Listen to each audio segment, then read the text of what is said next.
Happy Sunday, fellow DoorDash drivers, gig economy people, independent contractors, moms, dads. Listen, oh God, so much on my mind, so much to go over. A lot happening tonight. Wow, just a lot. Appreciate everybody for being in here early. I see the live chat is already pumping and ready to go and excited for the show. We have a lot to go over. Some great things, some good things, some sad stuff, right? So we're going to get into all of that. Appreciate everybody for being in here.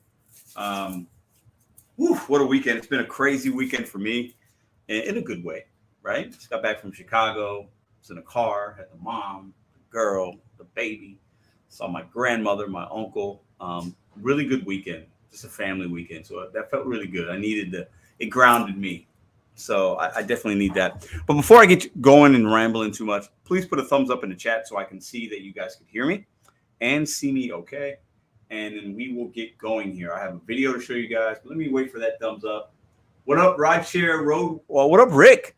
Road Warrior. What up? Scooter Bud always coming in with the thumbs up. Appreciate y'all. Good to see you in here, Rook. Rick, JP, what up, what up? All right. Jennifer, Daphne, appreciate the thumbs up, guys. Now, in the pinned comment, so if you're watching in the live chat on YouTube, right, the top comments pinned, that is Dashing Traders Cash App. Now, I share that because some of you, if you're in here already this early, you're probably aware of Dashing Trader and what's going on. If you're not, I'm going to share just real quick. I got his permission to do this. And in my community post, and if you go to his channel and various other channels, you can see a GoFundMe that his family set up. But I'm sharing his Cash App with his permission because some of you might not feel comfortable with GoFundMe, or you didn't know about it, or maybe you have Cash App, and Cash App can be a really easy way to support Dashing Trader. I'll share a really quick story. Really, I'm just going to send you to his channel to get the full. He's giving you guys updates. His daughter's in the children's hospital, right? Cardinal Glennon, I believe. But backstory, Dashing Trader is my friend. He is my little brother. I'm his big brother. We've talked, we call each other that. I've met him. We've done content together. We've talked about things outside of the gig community. We've talked DoorDash, but we've talked about life, fatherhood, and many other things in the last few months.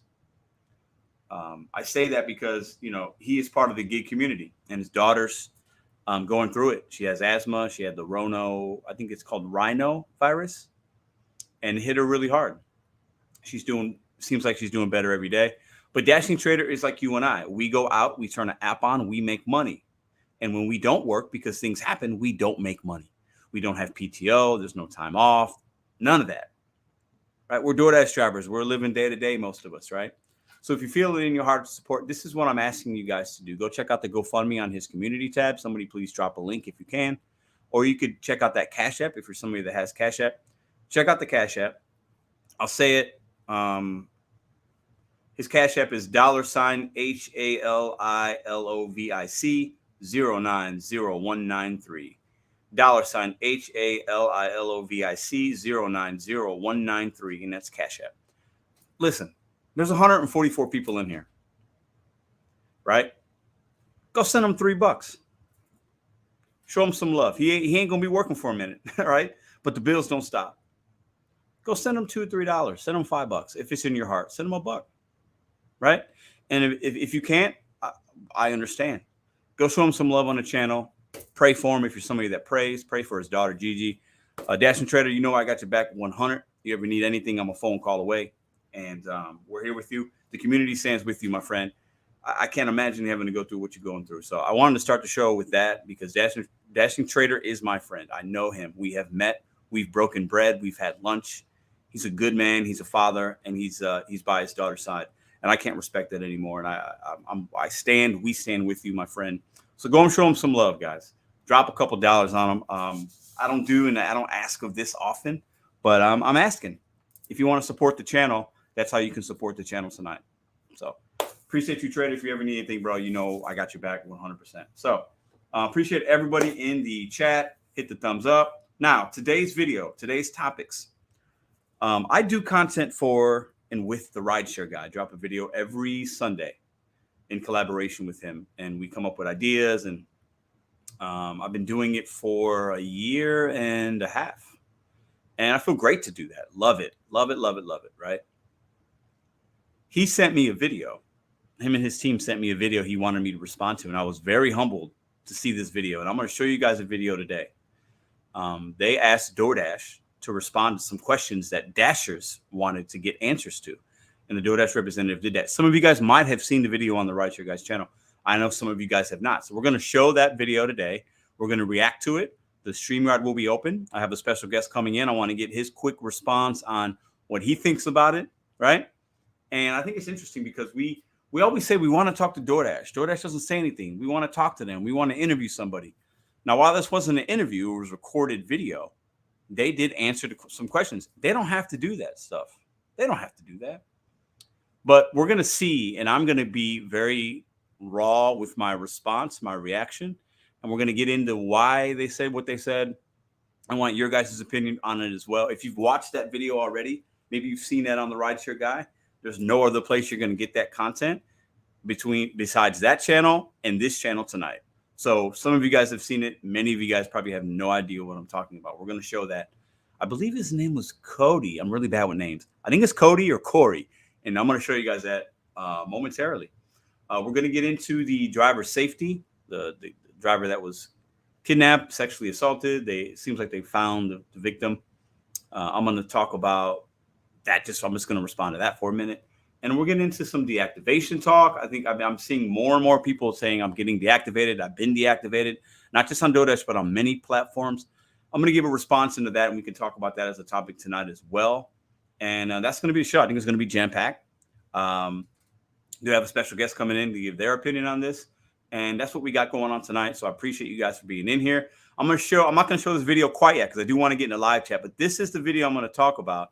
You guys should be able to see that gentleman right there answers 5 questions that were given to him by Dashers. And he's going to answer them. So we're going to get into that tonight. So I think it's I think it's interesting. And I'm not going to hold any punches. And I'm going to say some things that you guys will not agree with. You guys know I always do that. I keep it real. I'm never going to tell you what you want to hear. I'm not going to pacify you. I'm not going to agree with the masses and say, yeah, DoorDash sucks. They're the worst. And I'm not just going to talk shit on them like all the time like most people do because I don't believe that to be true. I just don't. Very unpopular opinion, I know. But I also believe some of the way he responded was like, a little cringy. So I'm going to get into that and just keep it a buck with y'all. I'm going to be 100. And it's going to be really, really fun. So let's see who else we got in the chat. Give some shout outs, show some love to Trader. Check out the pinned comment. The StreamYard link will be open tonight for anybody that wants to come in. What up, Judge Dre? What up, Bud Soda? Juan, Landon. What up, KO? Marty. What's up, Dell? What's up, Juan? Nomadic. What up, Ceci? Taquim. Always good to see you, bro. Brandon. I salute Mr. Diaz, Leo. What up, Gig Wars Official Red, the Dapper Dash. What's up, my brother? Akeem, I see Dashing Trader. I love you all, and thank you from my whole family, bro. We got your back 100%. 100%, man. We got your back. This is family. You always said that. You would always say that when you come into live, you'd be like, "What up, family? This is family." So I'm just using the words that you use because those are your words. And there's a lot of we have each other's back. Mostly in this community, we treat each other really well. And we help each other and we have each other's back and we care and we show love and support in any kind of way that we can. And when this happens to a fellow Dasher and his family, we gotta unite around that. We gotta rally around that. And what I'm asking the 205 people in here is, if you feel it in your heart, check the Cash App or go to his GoFundMe page on his community posts and his videos and all that kind of stuff. I shared it the other day, but the Cash App is pinned. There's 205 people in here. Send them $3. That's $600 and something. Listen, he ain't going to work for a little minute, right? So let's support him if he needs that assistance and he can do whatever he needs to do with that money. And I think that's the least we could do.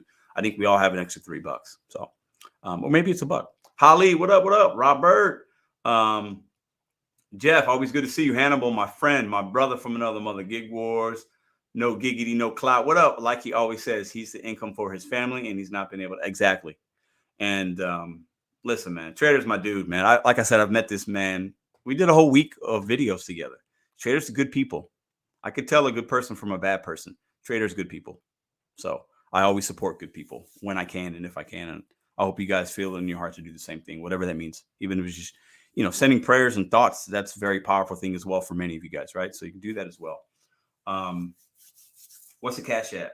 It's up at the top, John. It's pinned. It's actually $HALILOVIC 090193 is his Cash App. It's pinned up at the top of the comment. And anybody that feels free to, if you could put that in the chat every once in a while, that would be helpful as well. If somebody could do that, any kind of moderator, if you guys could, I know you guys could figure that out. You're way more tech savvy than me. That would be appreciated as well. So shout out to the 200 plus in the building. Now, I want to show some of this video now, and then I'm going to bring in somebody and I want to get their perspective on it.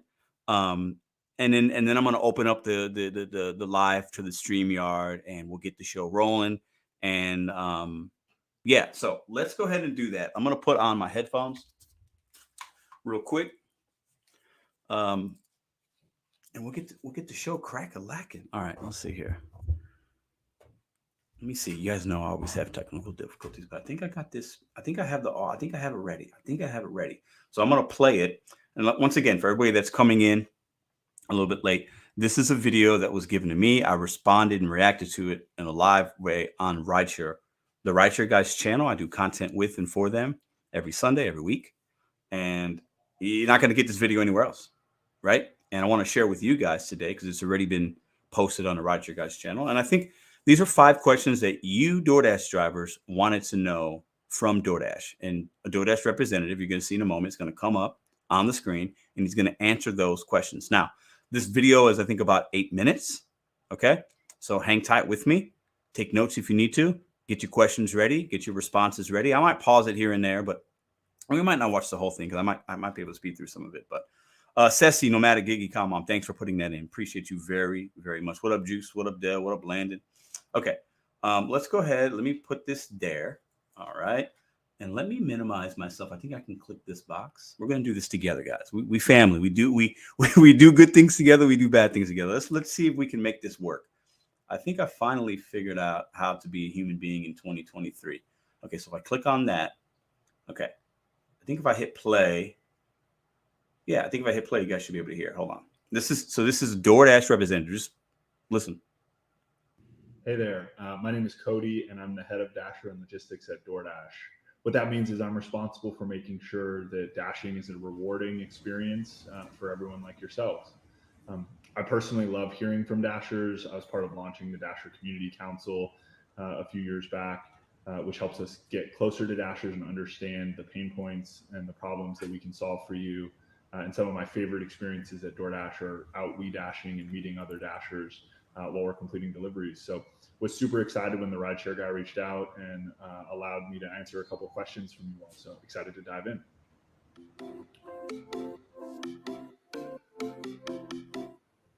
The answer is absolutely, full stop. In fact, more Dashers make over $500 a week today than ever before. One of the best parts about dashing is being able to dash when and how you want to dash, and maintaining that flexibility and choice is something that's very important to us. Including tips nationally, Dashers earn over $25 an hour on delivery. And so, yes, you can definitely make over $500 dashing today.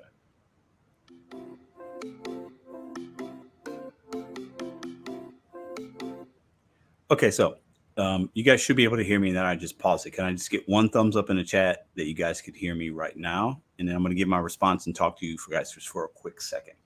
So, Juice, yeah, is this dude tells me to use a red sandy bucket? I love that comment. Okay, you guys are good. Thank you. Thumbs up. Thank you, Judge. Thank you, Juice. Now, so the first question was basically, can DoorDash drivers make $500 a week?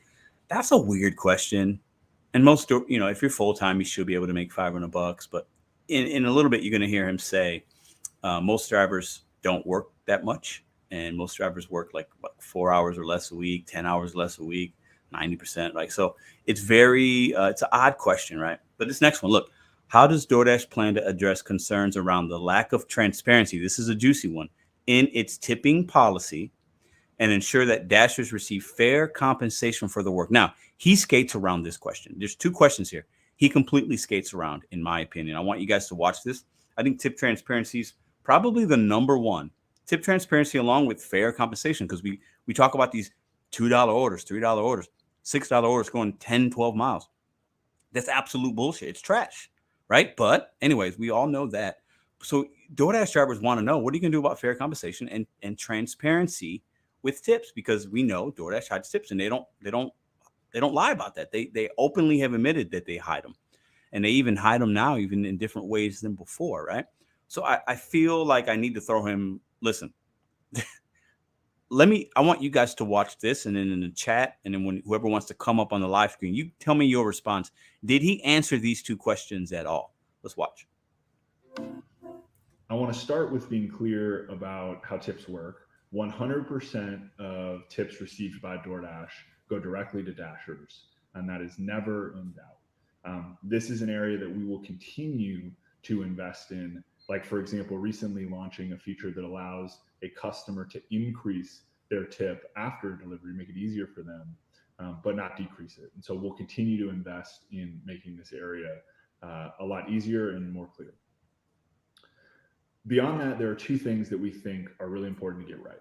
One is being transparent, and the second is creating equitable outcomes. On the transparency side, we're really proud that we were one of the first platforms to offer full information up front, including both the full route information of where exactly you were picking up from and where you were going to, and also a minimum guaranteed payout, such that 100% of the time, you never have to wonder whether or not what you're gonna make on a specific delivery.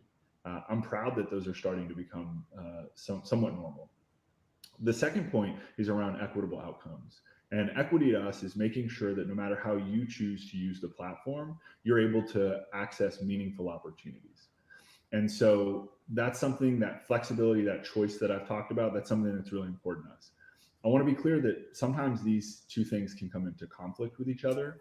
And when that happens, what we do is we try to listen to Dashers as much as we can. We've heard a lot from Dashers on both sides on this, and we've studied the data a lot internally, and we feel good that our current approach results in more drivers taking home more tips. But making sure that you earn a fair amount for the hours you spend on the platform will continue to be one of our top priorities and something we invest in into the future. Okay, now, did he answer those questions, or was he very political and like politician? Like, we asked about transparency. He talked about freedom, flexibility. Dashers aren't he gave some good information, but he didn't answer the questions, right? He just didn't. We want to know basically, and I think the question could have been worded better. If I was asking the question, it would have been like, can you tell me why DoorDash hides tips and why you think it's good for Dashers and consumers? Stop, period. And can you answer that? Second part would be, right, for me, why in 2023 is DoorDash sending $2 and $3 orders out? What's the logic behind that? What's the reasoning? Do you think that that's fair and equitable pay? Stop, and then allow him to answer. I think if he was pressed and had to answer the questions in that way, I think his response would be really different. Let's continue. Third question: how does DoorDash plan to address concerns around driver compensation and benefits, particularly in light of the company's recent IPO? Now, this is interesting because he talks about basically rewards programs, diamond program, things that were implemented based on things that we wanted as Dashers as a whole, right? We wanted to be rewarded in a similar way employees are. Let's listen to his response, though.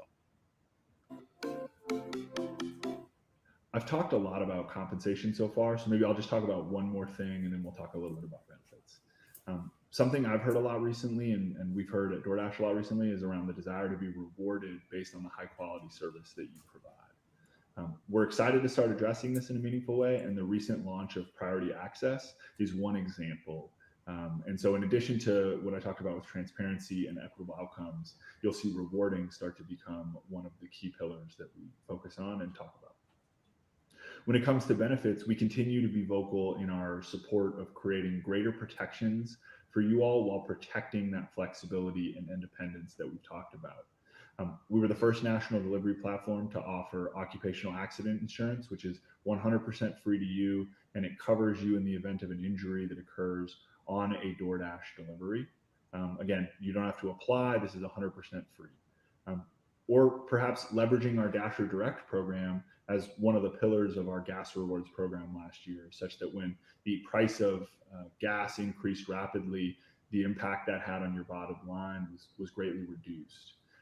We'll continue to invest heavily behind the Dasher Direct program. Most recently, we launched a partnership with Avibra, where you can get access to free life and AD&D insurance.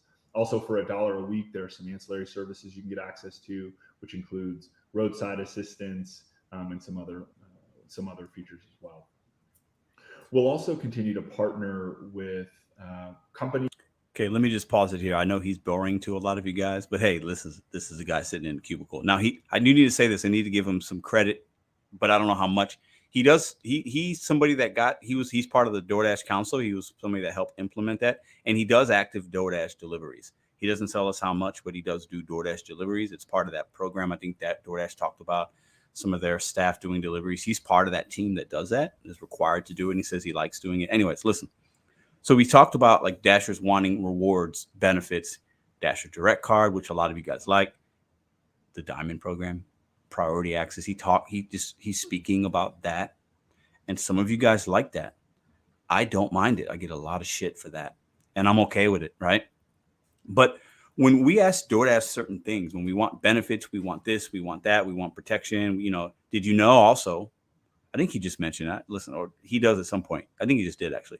When he talks about when you're on an active delivery, if something happens to you, an accident, there's coverage for you.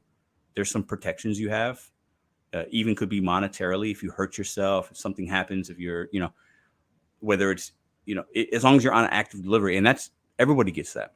I don't think a lot of you guys don't know that, and he just dropped that gem, right? But a lot of us want, what's funny is I need to say this, and we'll talk about this organically, I know, throughout this live. Okay, there's gonna be a lot to happen in this live tonight. And I've said this numerous times over the last probably year or so, but more even so recently in the last 6 months. We talk about wanting to be and staying independent. We're independent contractors, right? We love to be our own bosses. We're subcontractors, self-employed, however we look at ourselves in the mirror, right? It's funny though, because a lot of us want that. We want to keep that, but then we also expect DoorDash to give us benefits, protections, rewards. It's like, honestly, I ask of us, can we have both? Can we be truly independent, but then expect an app and a company to take care of us with benefits and rewards? I don't think so. And that's where you guys call me a shill and a sellout and DoorDash is boy. And oh my God, you're too positive, Pedro. I just need you to look in the mirror and ask yourself that question. Can you be independent and then still have like all these rewards and benefits and gas rewards? You can't. And I'll debate anybody about that. But anyways, let's fast forward a little bit. I want to get to, let me see where he's at here. And organizations to make sure that you can hit your financial goals, only a couple more minutes. Whether that be TurboTax to help you with your taxes, Shell to help on gas prices, or the National Urban League just to help you make sure that you're hitting your goals and what you're trying to achieve.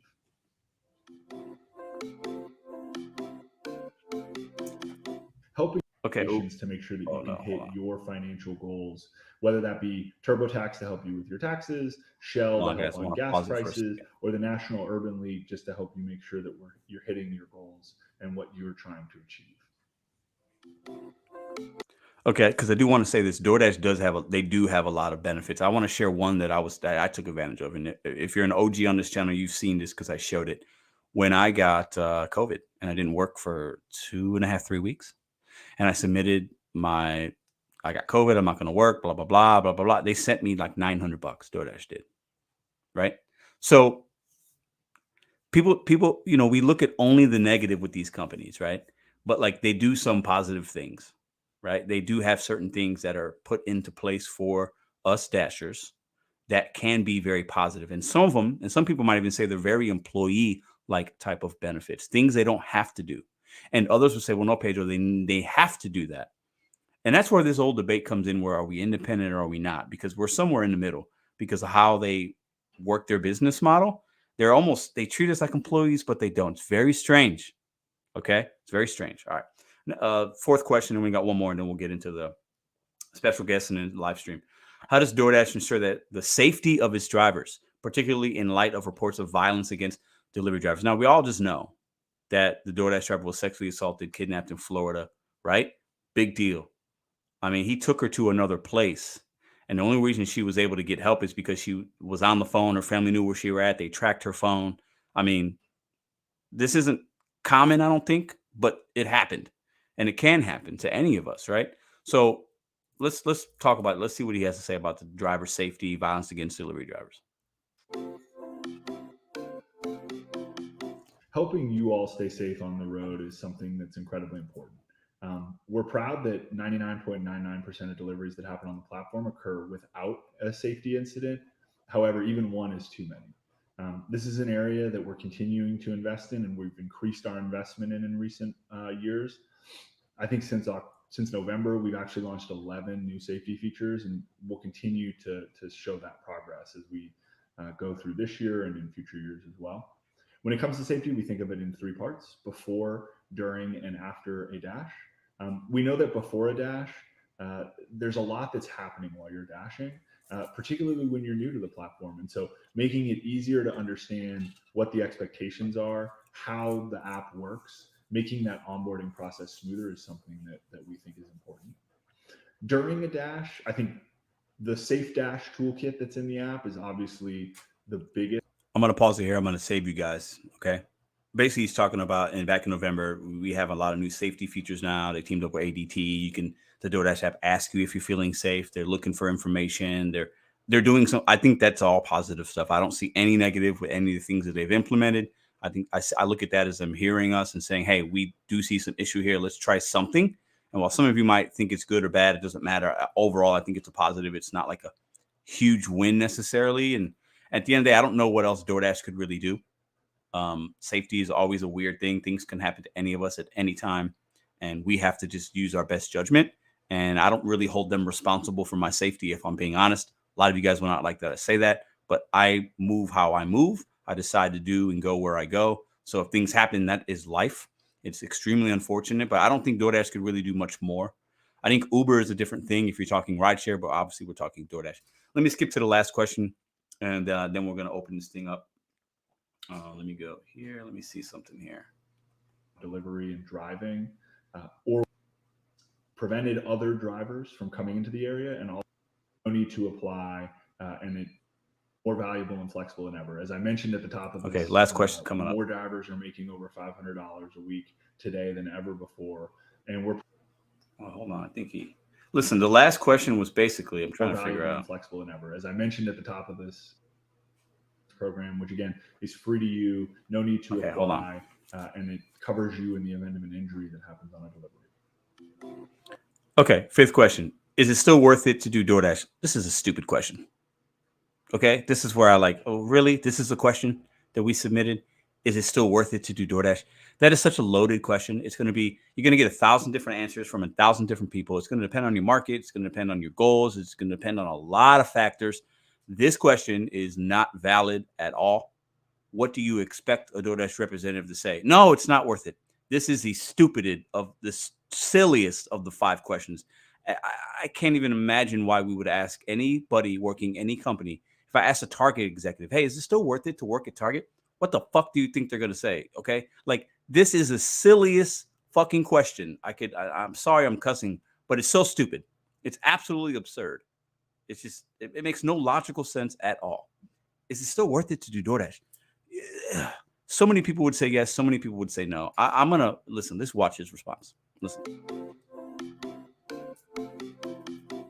Absolutely. Today, I think DoorDash is more valuable and flexible than ever. As I mentioned at the top of this, more drivers are making over $500 a week today than ever before. And we're proud to offer ways for millions of people to have access to earnings in the way that they need. On average, we know that Dashers spend in the US less than 4 hours a week on delivery, and 90% of you spend fewer than 10 hours a week. Almost half of our Dashers have a full. That's where we can stop there. Now, he just dropped some knowledge. He gave us some statistics. These numbers have been very, they've been talked about. We know that a lot of people that do this do it very part-time. They're doing it for side money, to pay off something. We're doing it quickly for a few weeks at a time, maybe a few months. Most of you guys that are full-time are the extreme minority. We've talked about that. We all know that, and that's fine, right? But is DoorDash still worth? What kind of, I can't, that question bugged me when I saw it pop up when I watched this. All right, let's get back. We're done with we're done with our DoorDash guy here. Appreciate DoorDash for even responding. I do. I actually really do. They don't have to do this kind of stuff, right? But really easy questions, right? Really easy. I think they could have been a little bit more to the point. These are questions for me are a little vague, but I do think it's good that they are asking the questions, right? Let me see here. Let me go ahead and remove him. Okay, so we got a special guest coming up. I'm going to ask our special guest, hey, just give me a quick, tell me what you think about this. Is this all, is it prop? Some of you guys are calling it propaganda. I've seen some comments on the Right Your Guys channel. Some people are saying, oh my God, Pedro, can't believe you responded to this. This is ridiculous. This is a company man. He's reading off a script, which he was. You could tell he's reading down. Anyways, I want to know what you guys' opinion is. Put it in the chat. I see you guys putting it in the chat. The StreamYard link will be open momentarily. But first, I want to get my main man's perspective on this. Somebody that does not do a lot of DoorDash. I don't think ever really did a whole lot anyway, because he's making money doing other stuff, right? But he obviously has done some DoorDash. He's a gig economy guy. He's listen, right now, I'm gonna say this. He's probably gonna laugh. He's the hottest gig content creator right now. His channel's blowing up this last month. This is my dude. I'm gonna bring him up on the screen. All right, hold up. Let me bring him up. What's wrong with you? Hannibal is hungry. What's wrong? Talk all that nonsense. What's up, man? What's going on, man? How was your weekend, man? Go Knicks. Go Knicks. I wrote that down. Is it Monday night already? What's going on here? No, but the Knicks played and they won today, and very excited. I know a lot of Knicks fans in the chat right now, so you know what's going on. So yeah. Okay, now, so I want to read this comment. I'm gonna put it up actually, and then where's it at? Dasher Benz. Hold on, there it is. Okay. So Dasher Ben says, let's not be so hard on him. His job was to read a script he didn't write, kind of like Tom Hanks did in the Toy Story 4. You Story, that's a new one. Yeah. So what do you think, man? What are your thoughts on what you just saw? Give me your perspective on that. He works for corporate. That was a corporate. Right. That was a corporate response to very questions that where did those questions come from? Like I don't know. They came from a community post on the Right Your Guys channel asking, hey, if you could ask the CEO of DoorDash questions, what would it be? And these are the things that the community came up with. I would like to see that post. I'm sure there were more detailed questions on that post, but maybe not. I would say for the most part, yeah, he's a guy who's working his job. So I think we get a little bit too personal. I know we're doing work and we're making money, and money can become very emotional. He's a guy who's doing his job. Yeah. He has a certain, like, he had a script, there's talking points, he has to follow those talking points. There isn't another follow-up questions are very important for interviews anyway. So it wasn't an interview. They are. A follow-up question would have been amazing to kind of break apart some of the, because he had his game plan down. He explained certain things about the transparency and tipping. But he didn't dwell on any specific concerns. He didn't even bring in the fact that there is criticism, that there is problems. Some people are really upset about it. He's like, we're going to improve it. And we're doing this. We're doing that. We're the first to do this. We're the first to do that. But a lot of the details were gone. It was very general, and that's not really helping a lot of people. And the one thing I did also notice, and maybe this is just something that came up to me when I was watching the video, they like to tell us how much most drivers are doing, like how much time they're doing every week. I don't think they care too much about full-time dashers. I don't think they care. That's a good point. That's a good point. They don't talk about full-time dashers that much. No. I think the company is geared towards people doing a few times a week. I think they'd rather us not be full-time. They don't want all the extra little policies and the things that they're providing. If everyone took advantage of that, they probably couldn't afford it. I think they don't want people to be full-time. They want people to make, like someone said, can you make $500 a week? I never heard anyone ask that question. It's usually, it's in this community, it's 1,000, right? Yeah, it's either 1,000 or can you make it? So the idea, I think they're gearing towards, hey, stop depending on us for full-time work. Only come out when we need you. Come out during the holidays, during it's really busy at dinner time. Don't come to us at 2:00 looking for work unless you take everything. Yeah, you take everything, we got you. But if you're not going to take everything, don't bother us. This is not 2020 anymore. We ain't got it. That's what I think. That's DoorDash. We ain't got it. Yeah, and I think that's what I don't know if That's what I got when I was listening to him speak. That's fair. I think that's fair. And I didn't think about the whole part-time, full-time catering, like giving us the information on the numbers. I think the numbers are accurate. I don't feel like they have a reason to fudge them or be dishonest, but I think it's a lot of us that come to YouTube for content. And you guys put in the chat now, put a FT if you're full-time, PT if you're part-time. I bet a lot of drivers that are watching right now are full-time drivers. And when I mean full-time, for me, everybody's definition could be different, but if you're working 30 hours or more, you're full-time. Okay. Correct. Maybe even 25 or more, you're full-time. Right. But I think that they don't think about them because it's a smaller amount of drivers. It's a fraction of a fraction. It's a fraction of a fraction. So why would they try to help the people who are doing it full-time when it's such a small amount of people? Yeah. They are going to make sure that the people who are doing it a couple hours a week have a decent experience doing it, but they're really not interested in caring about anyone that's doing it 30, 40 hours. I think they think, well, we got them already. Mm-hmm. Yeah, some may leave, some may not, depends on where they live and where they work. But they're focused on the people who are doing it the 5 hours, 10 hours a week. Yeah. And it's easier to keep those people happy. Yeah. Because it's not their main source of income. Yeah. I think you're right. And I think they also know the turnover numbers and how little Dashers are going to do it and how long they'll stay on the apps, and they're just going to, feed them the information they need, and then they'll just replace them. And I think that's a lot of businesses. It's not just DoorDash, right? I think a lot of businesses run and operate that way, and they want to keep their labor costs down. They want to speak to the percentage of their workforce or labor force, whatever we want to call ourselves. But I want to ask you this as well. I know we've talked about it, DoorDash at nauseum over the last couple of years, right? We've noticed. I've noticed, and not a lot has changed. Things have changed, but it's still DoorDash, right? So let me ask you this: we see a lot of people that, man, they get so emotional, angry, upset, hurt, stressed, mad, sad, angry, frustrated, all these emotions, right? But then they also call themselves independent, and they like the freedom and flexibility. So my question to you, Hannibal, is can we expect both? Can we expect, okay, I want to keep my independent contractor status. I don't want to be an employee. Most of you guys, 99.9% of you do not want to be an employee. Okay. If you do, please let me know in the chat, but I doubt you're very, very, very few of you guys, right? So can we keep the independency, but then expect DoorDash to hold our hand and do a lot of things for us? What do you say to that? I think no, to me, it's one or the other. The problem is, since so many people came from W-2 work, they're expecting similar treatment.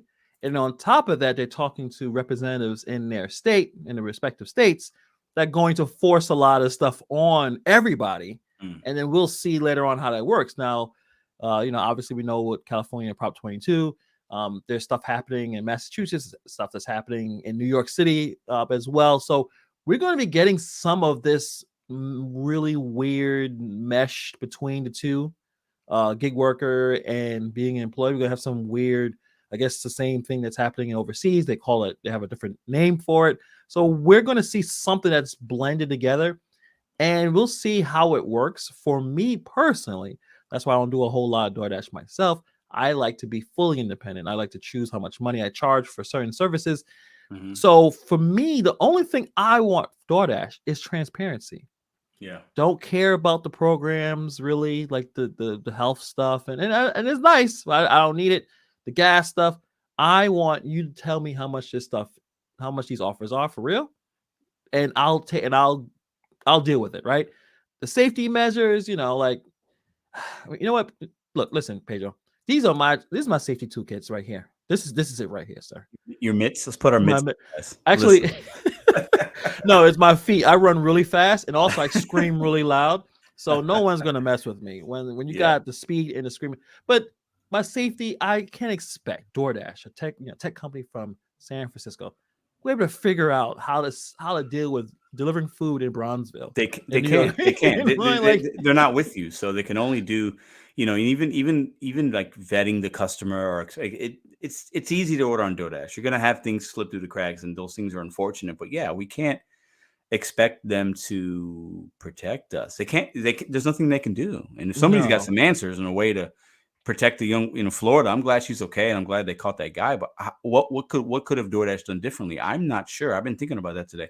What could the app have done differently? I can't think of one It's the thing. local governments that need to stomp down on crime. There's not really much, because then as an independent contractor, now it's like, okay, certain times of night, should I even go out? This summer is going to be crazy here in New York City, because you're already seeing the weather's getting better. Crime's going to jump back up again.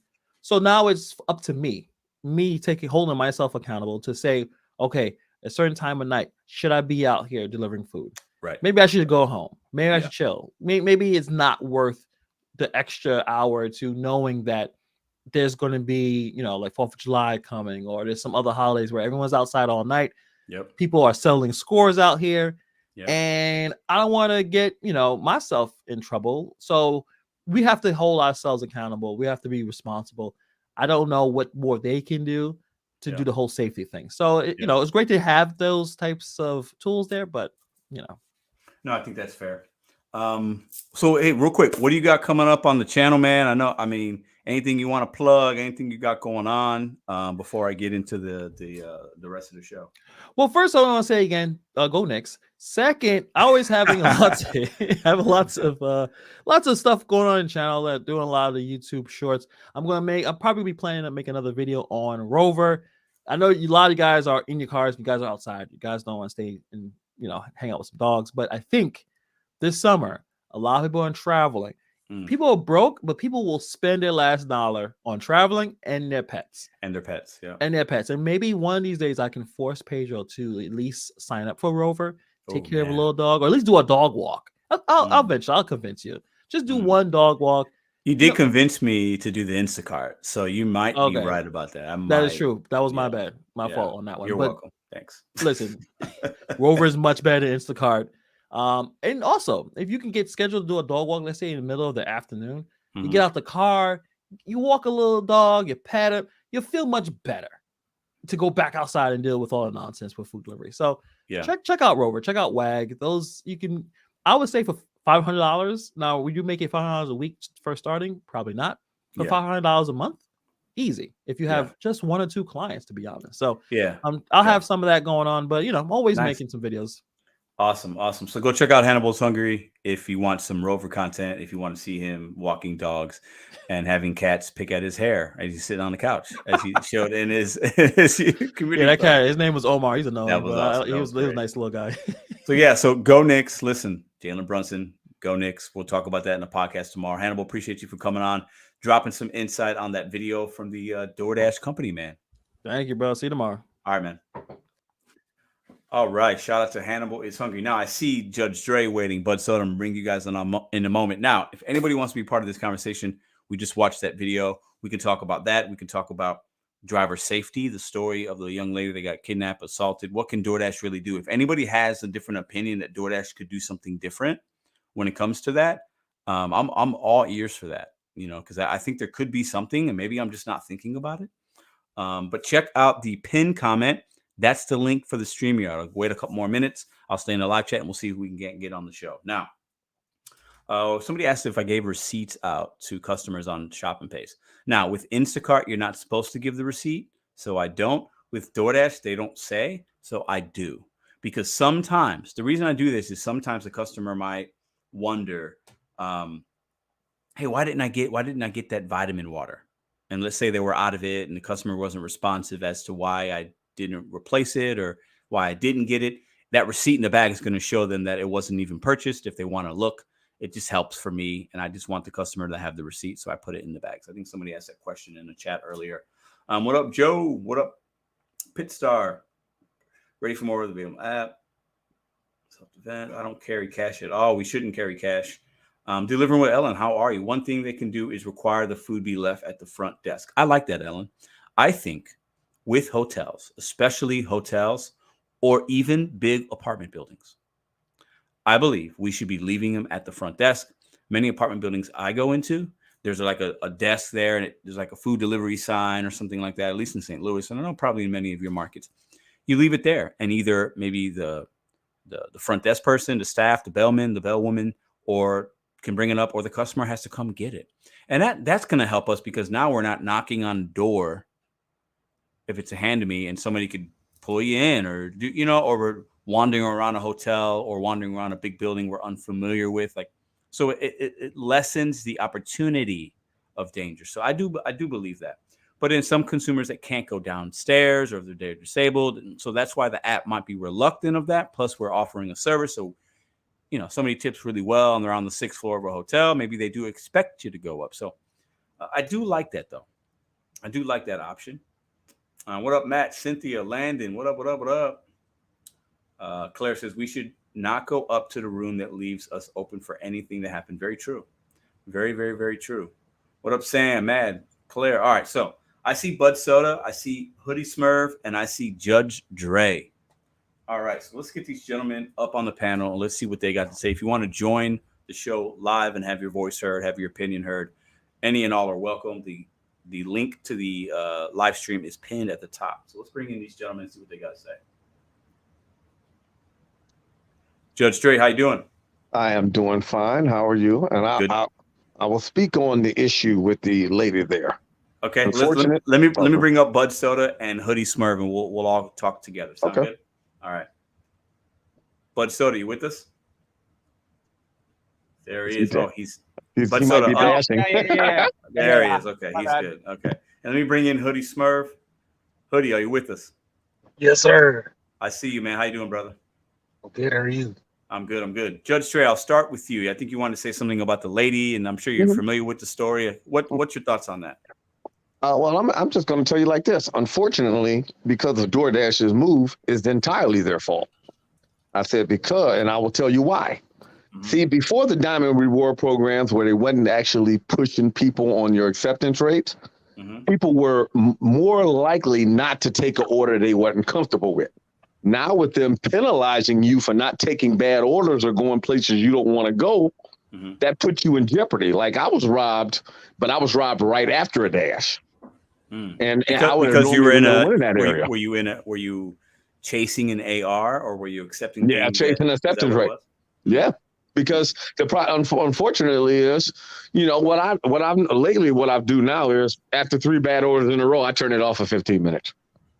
Because I noticed that the Diamond Reward program is a scam, and I'll tell you why. Because I'll get a $3 order, immediately reject, and then within 5 seconds, a $12 order will come in. And I'm like, that order was already in the queue. Why'd you give me the $3 one first? Yeah. Now, if I got an 84% acceptance rate, you would think I would have got the $12 one first. So I know it's a manipulation thing. And I think they definitely do that. I've noticed. I've this week I can recall a couple times I declined something that just wasn't good for me, and then immediately after I got something really good. You know what I'm saying? Right. And, so it's a manipulation thing. Yeah. I mean, they realize. I mean, as they said this, they realize the company is known for manipulation. That's when a company even first started. Well, you're the best dasher for this job. That's manipulation all day. They try to kind of like guilt you in, you play on that. And unfortunately, that's what is bound to happen, because people are trying to chase an acceptance rate. They're taking orders that they shouldn't be taking, going in places they shouldn't be. And especially like I made a comment about a couple of months ago on another forum. I said, evidently DoorDash is not going to be happy until somebody gets killed, because I said people are going to be accepting orders that they don't normally want to take. And then let me ask you a question, Dre, before I get to Smurf and Bud Soda. How is I'm picking up some of what you're throwing at me, right? But how is DoorDash supposed to control when a customer orders and where they live, and if a customer tips or not? How is the algorithm supposed to control that? They don't have that. This is the problem. That is not their fault at all.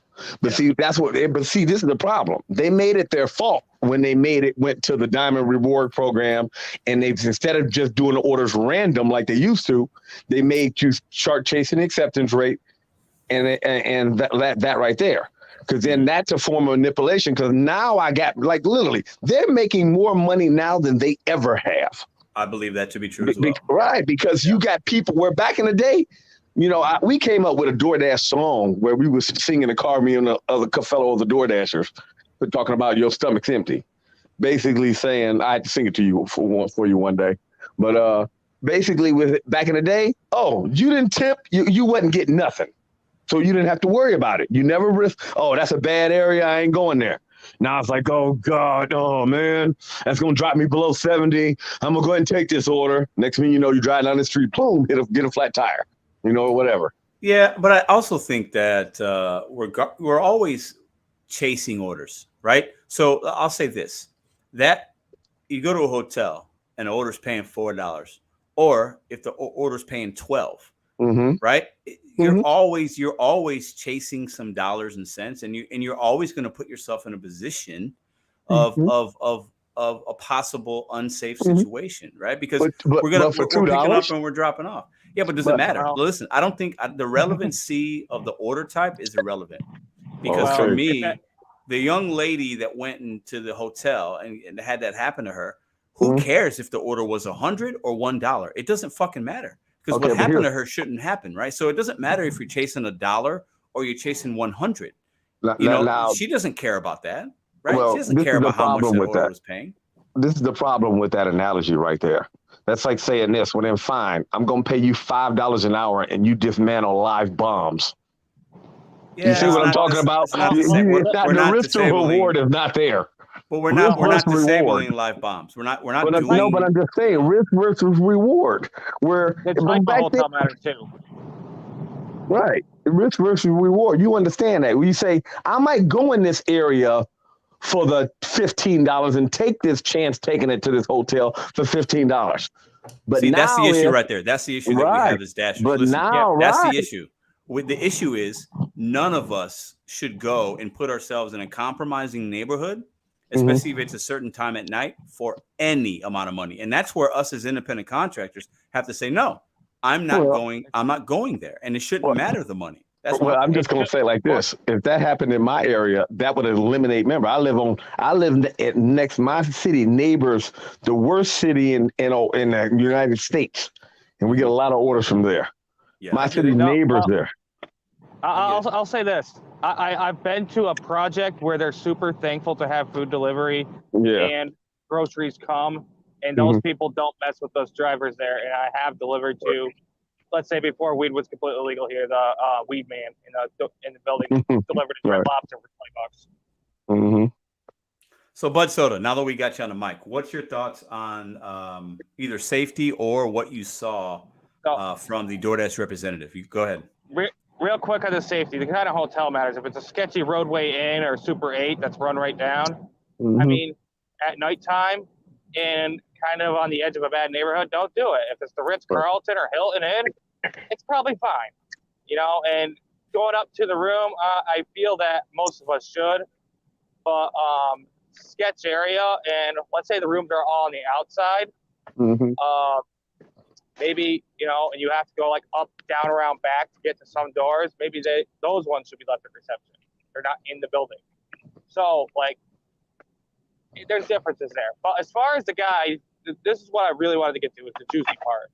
He was completely hypocritical in his. I get he's reading a script, but completely hypocritical in those two responses. He said, we try to be equitable to all Dashers as much as possible in the offers.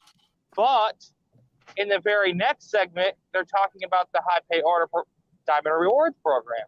So you can't have it both ways. I'm fine if they come out and say, you're going to get better access. If you are a diamond high pay reward program, you will still get some offers of value. If you are not, you choose how you work, because you are still independent and acceptance rate does not matter. Yep. Bud Soda, what's your acceptance rate right now with DoorDash, if you don't mind me asking? It was 55%. 55. Okay. You're in a diamond zone, correct? Yes. Okay. It does matter here when it's slow. Yeah. No, I get it. I think it does as well. Let me get Hoodie Smurf in on the convo. If you could unmute Hoodie. Okay, perfect. Now, Hoodie, what do you think about the clip you saw and/or the driver's safety? I don't know if you're aware of the story that we're talking about here. What's your thoughts? Yeah, I saw that. I think one thing that I've seen, you mentioned Mr. Santiago multiple times, is about how like the apps need to provide more information And so, like, say if when you receive a order, it tells you more information, so you'll know more about like where you're going, what to expect. Because Mhm. I think you pointed it out when it comes to shopping orders, how like you could be somebody who is older and then have heavy stuff to take up an apartment, and you don't have that information up front. Right. And the same thing kind of goes Agreed. with safety. So like, one thing I've learned just over the last few years, especially like for women, like they have to go through life completely different than like men do, just from their perspective. Because from a lot of women I talk to, like there's just a different level of safety that they got to have. And like I said, I think if DoorDash could give you more information and not kind of apply like a broad brush for everything, and recognize that, hey, a female driver might need to have these type of considerations versus like your typical male driver, or an older driver might need to have these considerations. Because like me, I deliver wherever. I don't ever think about like where I'm delivering, because if I'm in an area that's quote unquote bad, or what I'm saying, I don't like to say bad, but an area that is not like where the more fortunate live. Let's just put it that way. I'm just more aware, but I don't like to go anywhere with like that kind of fear mentality in my heart and in my mind. And I just go getting the job done, but I'd be more aware. I don't carry, I don't do anything. It's just, it is what it is. And I can't, let's see, I'm sorry, my eyes are, I can't see the dude's name, but he mentioned about risk and reward. And in reference to, the guy who spoke in the video, like DoorDash, none of these companies, no company can eliminate all the risk. No, they Okay. can't. And I'll say this real quick. Uh-huh. I don't hold DoorDash responsible for my safety. I just don't. I Right. just don't. I just think there's too many variables, and there's nothing they can really do to help me with something. If something happens and I decide to take something somewhere, what can they really do? I think they can give us more information. I think that would help sometimes, but overall, I don't think DoorDash could have done anything differently to help that young lady in Florida. But that's just my opinion. Go ahead. But Go ahead, Pedro, Hoodie. you're a man. Yeah, but I also there's one think thing that I think that could have happened to a man as well. I think it's not as likely. But I Right, think not as likely. I don't think it's as Yeah, likely. I exactly. definitely don't think it's as likely. But I definitely think I could open a door, or a gentleman could open a door as I'm going to hand him a bag, and he could totally just knock me out, hit me with a baseball bat. Like all these things, they could happen to anybody, right? But I it think could as far more as likely happen to a female than a male. well, as an assault, I- a sexual hey, assault is going to happen more likely to a woman than a man. Yeah. Yes, in the line I of didn't work that we have do. Yeah. So hey, real quick, I didn't have kidnapping or sexual assault, but I did almost get stabbed last summer. It can happen to any of us, and this was during the daytime, guys. So Oh, Pedro, you remember that? So like, I do. Yeah. Pedro had a gun pulled on him, and everyone thought he was faking it. This can happen to Yeah. any of us, guys. Well, he didn't pull the gun. So- He didn't pull the gun on me. He did not show. He didn't But point the he gun was at me. brandishing it. He Yeah. had it and was like had it at his side and was just being weird. Had no shirt on. I was like, I'm not dealing with this dude. I don't know. I don't know if he's on drugs. I don't know what what his temperament is. You I get had a guy exactly shoot at my me. point, brother. Yeah. You get exactly my point on that. Is it can happen to any one of us, and the only thing I think DoorDash could have done different was like when drivers report thing or there's local news report, have like somewhere in our info tab or settings, we could click a little map, see where Dash is reported, and we can point on that. That is actually an idea I floated around to them, but obviously they'd have to build that into the app, and that would take a lot of effort, like more so than what the current Project Safe Dash is. And I will say this, part of what Project Safe Dash does, one of the ideas was from people in New York through DAG. I can't publicly disclose why I know that, but I can tell you part of Project Safe Dash really was implemented by a driver's ideas, just like DCC came up with the high pay order program. Mhm. Y'all like how Bud Soda's like, I can't publicly. He sounds like those like old like army guys. Like I can't disclose where I went to Right. do in Korea. Bud Soda's just giving us a little bit of like, yeah, I'm really like I'm an important guy. So basically, Bud Soda's telling us he's the DoorDash shill, not me. Is what he's saying basically to us. But, Well, I've said this in the past. They've called me, and I give them information, and they do look. You know, listen, someone in the chat earlier was saying, "Oh, they don't care about what us full-time drivers think." I think they really do because they want our feedback on how to better the market, and it's a win-win situation. If they call you or they email you and they want feedback, guys, give them it because it can be helpful to you. yeah, I hear that. Let's get the Matrix in on this convo. Matrix, what are your thoughts on the topics tonight? Yeah, I have just always kind of run my business where I just don't deliver there. I have my other side of the tracks that I do not accept any order. It could be a ridiculously paying order, and I just decline without even. I just have my line in the sand, like below a certain street. I don't deliver there, and the only time that I have was when I was going for Top Dasher, and I would take a lot of orders because I was just trying to get in the program to kind of test it out. And the only time I've ever had problems in my entire DoorDash or gig career was taking those orders. I pulled up to a shady ass hotel in a zone that I would never deliver to. And I was at like 68%, and I wanted to hit 70% to get Top Dasher. It was like 11 o'clock at night. I take this order.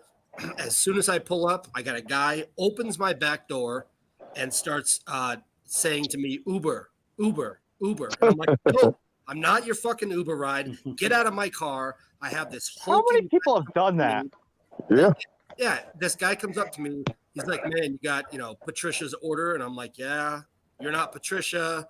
So I just give it to him at the front of a hotel. I go and clear the order. It's a 0 tip. Like, get me the fuck out of here. Like, I don't want to do this. And it's why I'm not a Top Dasher anymore, because I'm so stressed. And I actually felt like I was in danger delivering to neighborhoods or parts of cities that I otherwise would not deliver to. Not any like discrimination or anything like that. It's just in general, I do not go below a certain street because I've had problems. And I think that Matrix, I think that that's a fair assessment and experience. And it goes to what Judge Dre was saying earlier, right? About if you're chasing an AR, sometimes the likelihood that you're going to have to compromise yourself is heightened, right? Because Definitely. you might be at 68% and you go out saying, you know what, I just need to work today to get it above 70. So I know I'm going to have to take 5 or 6 orders more than usual. I'm going to do it. And then, you might put yourself in a neighborhood you don't want to be in. Sure. That is possible. But I'll say this, the trick around that is, and all of you guys are seasoned vets. Many of you have more deliveries than I do, right? For me, the trick to that is you accept the offer going where you don't want to go, and then you unassign it. Yeah, because your AR goes up, and your completion might go down, but as long as it's not below 80, you're good. So there is a little bit of tricks around my market. Yeah, well, you have to stay above 95% to be the Top Dasher. So I always knew during like the hell 5 week orders that we called it, we had 5 orders that we could accept and then unassign, and it wouldn't compromise our acceptance rate if we were going for Top Dasher. But that would never work in my market because we got too many shady restaurants. Last military payday, they kept sending me really good offers with like $2 or $3 at as a double. And I kept throwing out the $2 or $3, and the only time I delivered the $2 or $3, it was going to the same building. So, just to not completely trash mine, I was all the way down to 83% completion rate. So, there's a lot of games they play, and it's not completely transparent. And the fact that they took, I worked during that transition period of 2021 where they stopped showing us what individual orders pay outright, and we had to use the unassigned trick to see what they each are paying, Yep. And even then, some drivers are still, they misunderstand which one means what, and they'll end up unassigning the good order and keep the bad order because they'll see total payout will be $3, and they think they're getting rid of the bad one, Hey, Pedro. Yeah. I talked to a guy that worked for DoorDash about 8 months ago in California. That he worked in California, and I kind of was quizzing him, just kind of having a beer, talking to him, being real lackadaisical about it. I said, how does the algorithm work? How does DoorDash, separate orders? And he said, it is 100% mathematical. There is no human sitting behind some screen trying to fuck over Judge Dre. It is 100% mathematical. It starts top dashers first. Yeah. They get the orders, and I don't mean good orders. They get the order. Any order in the system, they get first. As a top dasher, it comes through them. They either, they'll decline the 250 orders, but the good orders will hit their phones first. 100%. It then trickles down to the Diamond program, if the Diamond program is in that market, to those drivers that are online accepting orders, don't have another ongoing order. And then from that point, it just trickles down to the drivers based on their acceptance rate from the previous month, not their current acceptance rate, from the previous month. And it trickles down like a mathematical equation based on distance to the restaurant and distance to the customer. Period. That is the algorithm. There is nobody behind a black shield going, oh man, I'm gonna fuck over Pedro today, or I'm gonna screw up Soto. That doesn't exist. It's an algorithm that is 100% math. Nobody don't say that too loud, because Judge Dre thinks DoorDash is no. me Yeah, better. No. Wait. I never said. Richard, okay, can I say something? Can I wait? Since you made that comment, let me clear this up. As a computer networker and as a computer, what I did back in the day, I know that it's 100%. It manipulates you 100% computer-wise. It's not nobody sitting behind there pushing buttons. It's why do you think? Wait. There's a human. It's a computer program trying to manipulate you to take the order. Duh. It's not manipulation. It is manipulation. Can I correct something that Matrix said? Can I correct something Matrix said? Well, listen, it is manipulation when, listen, it's manipulation every time the company does, every time what do they do? The Diamond Reward Program, manipulation for you to take orders that you normally wouldn't take, to take risks that you normally won't do. Just the reason why, just give you an example, the reason why they started tracking numbers when it came to sales, I was one of those ones, you eat what you kill. Because when people see the numbers that are posted, what do people do? You're human. You act like a human. You try to get the better numbers. That's what humans do. But you're acting as if one human is trying to manipulate another. No, human. It's not human. Your algorithm isn't going to manipulate a human. Oh my gosh! Don't. Okay, just like how back in the day, the teacher would put all your boards, your papers up on the board, so everybody could see. So what did that do? It would make you want to try harder so you can get better numbers. I just want to say, like, honestly, No. I just want to say, guys, honestly, listen, hold on. Let's all not try not to. I want you guys all to have. I want the people to be able to hear what you're saying. So let's try let somebody get a thought out before we try to come in. I just want to say, honestly, like, one person said they have talked to someone from DoorDash. One person is, involved in computer programming. As far as I know, neither of y'all work for DoorDash, so neither of y'all truly know 100%. So it's not really worth arguing over. Not to say that you're not free to have your own opinions, but at the end of the day, it's just an opinion. So I wouldn't get too wound up over that, because one thing I've realized as I've just looked over everything with all these programs, it has in my opinion, a lot more to do with logistics and than it does anything else. Definitely. So one thing I would suggest is to not saying you guys are getting bent out over, but anybody who may be listening, to not get bent out over stuff that is either outside of your control or something that you don't really just know about. I would say try to learn more do some more research and learn more, because in my opinion, it is more logistically, it's more about logistics than anything else. And they'll even come out and say that they're a logistics company. So they are last mile delivery. They're last mile service. They're not going to say it is logistics. I've been doing it for a year and a half. It's the first person I've ever spoken that actually worked with DoorDash. And he just casually said, oh, it's math. It's a mathematical algorithm. It's not humans sitting well, behind this a is board.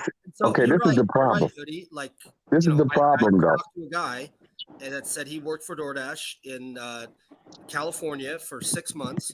And you're right. It's not 100% verified. So I guess you can say it's an opinion, but it was the first time I've ever spoken to anybody from DoorDash, Uber, Grubhub that actually worked for them and said, oh yeah, it's a mathematical equation. It's really simple. Well, It's really it's easy. always It's been a not some mathematical. manipulation or some wizard behind a screen like trying to ruin our lives. It's I mean, easy. it could be though. It could But be yeah. on some police No, it's academy type not. stuff. We never know. No, that's not true.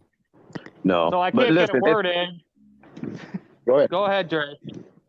No, I was gonna say it is logistics, but this is the problem when I tell you when it comes like that. The part of manipulating is, and when I say like this is, you still have control over it, but it's we're back in the day. If those orders were no tip going to say a 4 mile $2 order, you weren't taking it. It didn't, because basically how they manipulate you. How can we get drivers to take more orders? It's not about increasing the tip. It's how can we manipulate drivers to take more orders? That's why you put the numbers, because people like to get high numbers. Always people like to brag about. That's the reason why you go get the better job. You go to law school. You go to med school. Why? Because you get the money. You get the job. You get the money. You get the girl. I mean, it is a form of manipulation because you don't realize, because you're trying to get better numbers so you get better orders. So, right. okay. As soon as they started penalizing you for the numbers, but I'm saying all the logistics shit went out the window as soon as they start penalizing you for the numbers. Then it became a form of manipulation. See, like if you would have said this a year ago, I would say, fine, it's just random.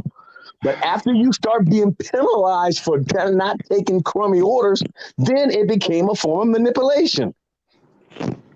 So how are you penalized? I'm not understanding. Hoodie, Hoodie, can I interject? I'll explain. You are penalized for not taking a $4 for two because you're not maintaining about 50%. And then when it's slow, you don't get priority. So for example, when I was slow, they would send me a $10 double at 2 in the afternoon versus a single for $6 and a single for $3.50. So they would combine those up, and then the dollar to mile would make sense. And yeah, I'm delivering a $3 order, but it's $10 total. It's profitable. It keeps me busy while I'm slow. And Pedro said the same thing earlier. When he's slow, he thinks it makes a big difference. And I have talked to DoorDash themselves, guys. And Matrix, this is where you're wrong. They took out the language where a top dasher gets priority, and I asked about that when they called me last, and this was like 4 months ago now. So now dashers in high pay order program zones do not get priority. The high pay order drivers who maintain above 50 do, and the ones who get 70 get even higher priority if you maintain it.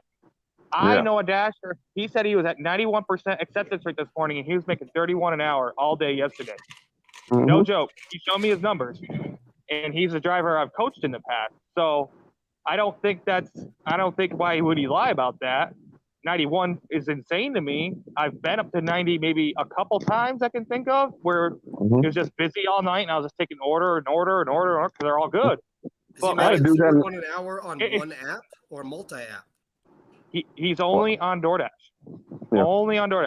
This is I had a guy got 99%. This is just the weekends on Fort Drum for DoorDash, and I worked longer than he did. He worked more of the peak hours. I worked for 20 and a half hours, and I averaged 30 an hour yesterday. So I know that sounds crazy, but it is possible. And the fact that you're taking a $4 for 2 mile at 2 in the afternoon when it's slow, or a $10 double for 5 or 6 miles, that's profitable and it makes sense, and you keep busy and moving. That's how I work, and that's how I keep busy, how I keep profitable, and how I make my money, and how I make $3,000 if I work over 100 hours a lot of weeks. So it is very possible to do that. Hold on, I want to pause real quick because Bud Soda just said how I make $3,000 and work over 100 hours. I don't want anybody to think that they should do that and that's normal. No. Okay, all right. I need to just for a disclaimer. I don't want anybody out there working 100 hours a week. I'm going to say that Bud Soda can, but I don't want anybody else to do that. I was making $400 in 5 minutes. This goes back to what we were touching on earlier about being independent contractors. What we are comfortable with should be up to each individual. If I'm comfortable going to that Section 8 housing because I know they're friendly toward me because they like their food delivery drivers, but the street a half mile away is where I almost got stabbed, and I will not service that neighborhood because everyone's a sketchball and always giving you that eye. You know that feeling when you roll up somewhere and everyone's watching you and you're like, they don't have a friendly look. They got that menacing look. So I feel that people should be able to work as they see fit. If you have a 10% acceptance rate like Mr. Flex and only accept the hidden tip indicators, that's on you. You work as you see fit.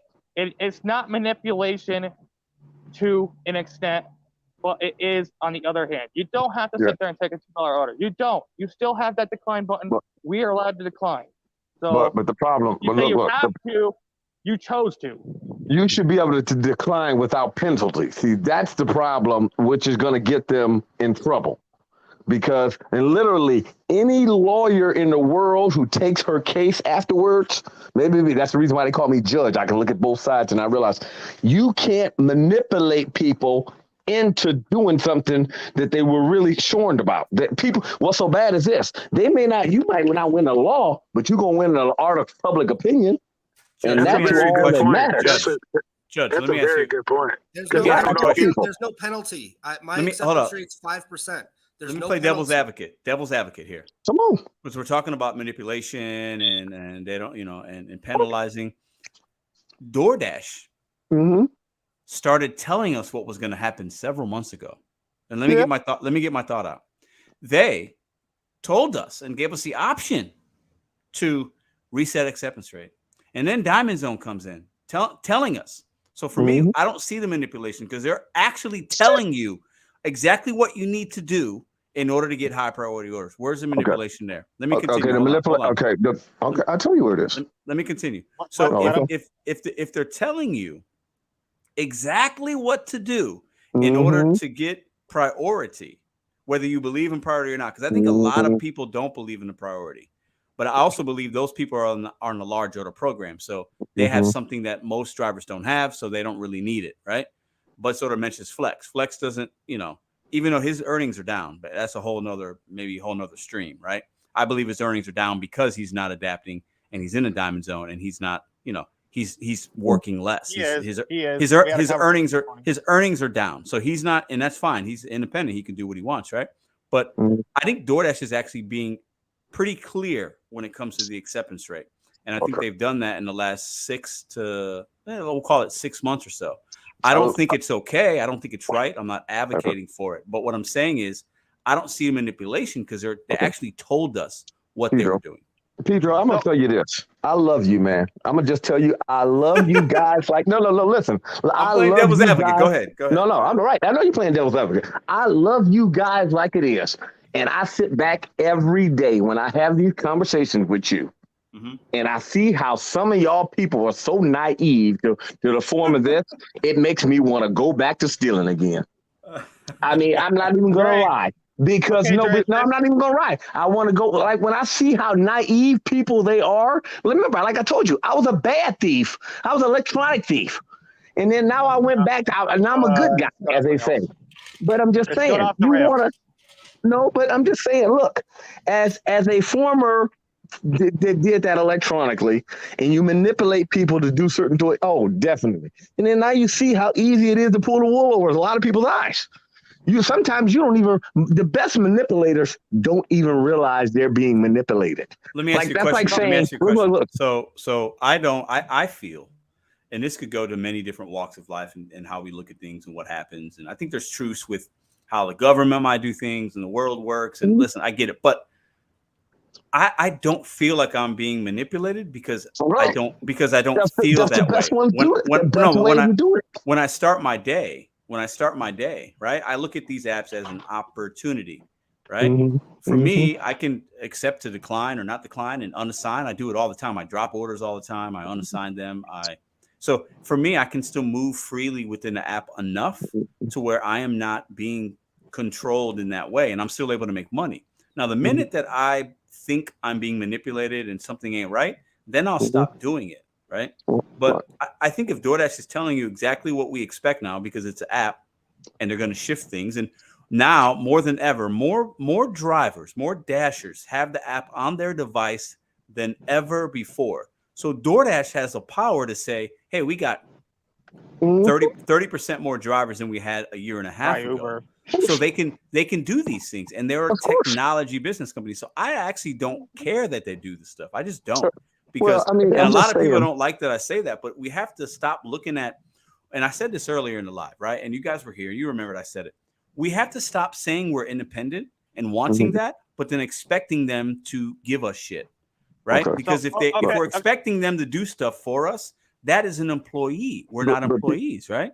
Pedro, so we can't have the best of both worlds, guys. We can't. Pedro, this is the problem, though. They want you to look. The manipulation is to get you to take the crummy orders so they can get them out the system. Where if they went back, say everybody in the world had a DoorDash app, everybody. But now, if they didn't have the numbers to make you the acceptance rate and all of this, then the crappy orders still would never get delivered. See, that's the form of manipulation. But let me you got to manipulate the people to take the $2 orders. Are you talking about manipulation in terms of, because I think it's a different deal, because I got today, and I don't get very often, and I accepted a double, kind of lazy, not really looking at it. It was like $16.50 for 2 orders, like under 3 miles, and I'm like, okay.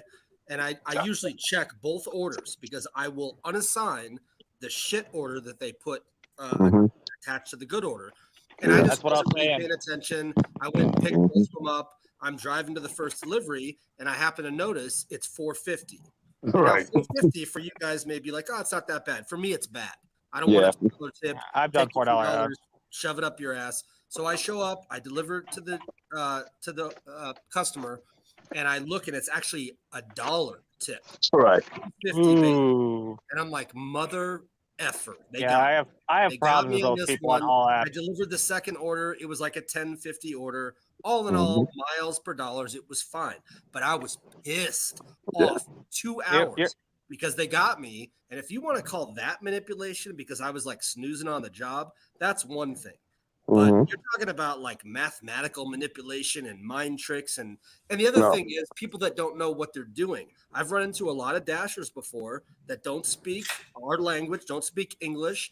And we're going back and forth. And I'm kind of talking to them with my broken Spanish. And they, I said this last week, they're under the assumption that they have to take every order to keep their job with DoorDash. They think they're employees of DoorDash. They don't understand. Like, no, you can decline. That's malo. That order is malo, caca. Yeah, don't take that order. And they don't understand that. Is that part Tell of them to look up Hispanic DoorDash channels. Yeah. Well, I had a guy, in my group. He had a 99% acceptance rate, 99% completion rate. And now you would think that he'd only delivered like 400 orders. He was new. Like literally, and they sent him to one of the worst restaurants it is like this. And I'm like, wow. But see, like one of the things I said, when we were selling those subprime mortgage loans to people, just because we were taking advantage of people and it was really against the law doesn't mean it's morally right. I think that people signed up and they didn't understand what they were really signing, even if they did their due diligence. The rate varies. That means they could change it at any point, or here's a plan where it should raise, but they could also change it at any point. And they actually advertised that they had to legally. So if you didn't hurry up to pay it off quickly, that 30-year mortgage at 1% interest rate, because it was ridiculously cheap at the time. Yeah. Or, not 1%, but like 5%. It would go to 10, then 15, then 20, and that's what caused the crash. And we're doing that all over again. Definitely. With the auto loans and everything else. So what I'm trying to say, Dre, since you said you left the life of crime, and don't you think that DoorDash helped you be on the straight and narrow? And no, I'm not even gonna lie. The only thing that made me leave the life of crime alone is I had a son that was coming, and I didn't want to tell him that Dad used to steal. So and then like just give like wait, listen. I'll tell you. You asked the question, let me answer. I didn't want to tell him that dad used to steal, so I did that. So then I started looking at morally the things I did. So I was recruited to work at a company called Collin Point Mortgage. When I found out exactly what we were doing to people, I quit. Like I walked out. The guy came in to sign a loan. He was so happy, and I found out that wait a minute, what? This is what we doing to people? Are we selling these loans? I walked out with him because it was morally wrong, and I don't do that no more. Because to me, if a company is committing a crime and you work there, you're committing a crime. Yeah, you should have reported them to the FEC. I just want to say that was common though. Like, if they didn't disclose it at all, anywhere in the contract or verbally. Yeah, but I mean, it was normal. I need to check real quick. Okay, go ahead. Somebody said the homes, robot brother. Yeah, he got to leave and come back. Leave and come back. Sometime it'll clear up. We can't hear you, brother. Okay. Yeah. Oh no. Just tell him to leave and come back. StreamYard does it all the time. Why I just say is because I studied economics. That's not. It wasn't the loans that actually caused the crash. I advise you to everybody to because we all, especially as independent contractors, a lot of this stuff is tied together. We all should go and learn about what really happened there because it is actually all it. Now that was part of it, but the real cause of the crash is much deeper than that. And I'm not going to bore you guys with the details. I would just say, let's not listen. Hold on, let me reel this in. I don't want to get off subject too much, right? I'm sorry. No, you're good. Listen. Hold on. It was junk bonds. Stop. Listen, I think we have to remember, right? We're trying to compare people being, having these crazy mortgages and they can't afford it to us delivering McDonald's. And to me, it's extremely different. So let's keep it. Let's keep it in the same lane, okay? Because we're talking about manipulation, and I get it. But I think what we have to realize is this app, right? We're independent contractors. This app is designed for us as an opportunity to turn it on and we connect. DoorDash connects us. Dad Dash is in here. He made a video about this. Go check him out, okay? DoorDash connects us with opportunities with local merchants to drop them off to people that live in your community or whatever community you decided to dash that day. For me, it's not. It might be bigger than that because it is $1 billion company. There's a lot of dashers, all this stuff. I got IPO now. They're publicly traded. All these things that mean a lot, right? But as a singular dasher, and that's what we all do. We wake up, we turn an app on, we accept, we decline. It's very simple to me. And I used to make these videos and feel really impassioned about, I need DoorDash to do this. They should do this. And while I think they should and could do things that could be better, I also can say that of any major corporation. Okay. We could talk about Monsanto. Monsanto is the worst company of all, right? We could talk about Amazon, Walmart, Target. I could talk about all these companies, right? So for me, exactly. Once you look at DoorDash as strictly as an opportunity and you don't feel like you're being manipulated, it makes working the app a lot easier. And I also believe more dashers will probably benefit if they just look at DoorDash for what it's worth, take the emotion out and go get your money and then stop whenever you're done. I think we'll be better served. But Pedro, you trying to say you actually say like you actually think that it's better now than it was then? I like the random better. What do you mean? Basically it was, unless I wanted to be a top dasher, I didn't have to worry about, getting shitty ass orders just because I wasn't taking all these bullshit. I see what you mean. You know what? Honestly, like back in the day, I made way. Remember, I was making almost $600 a day.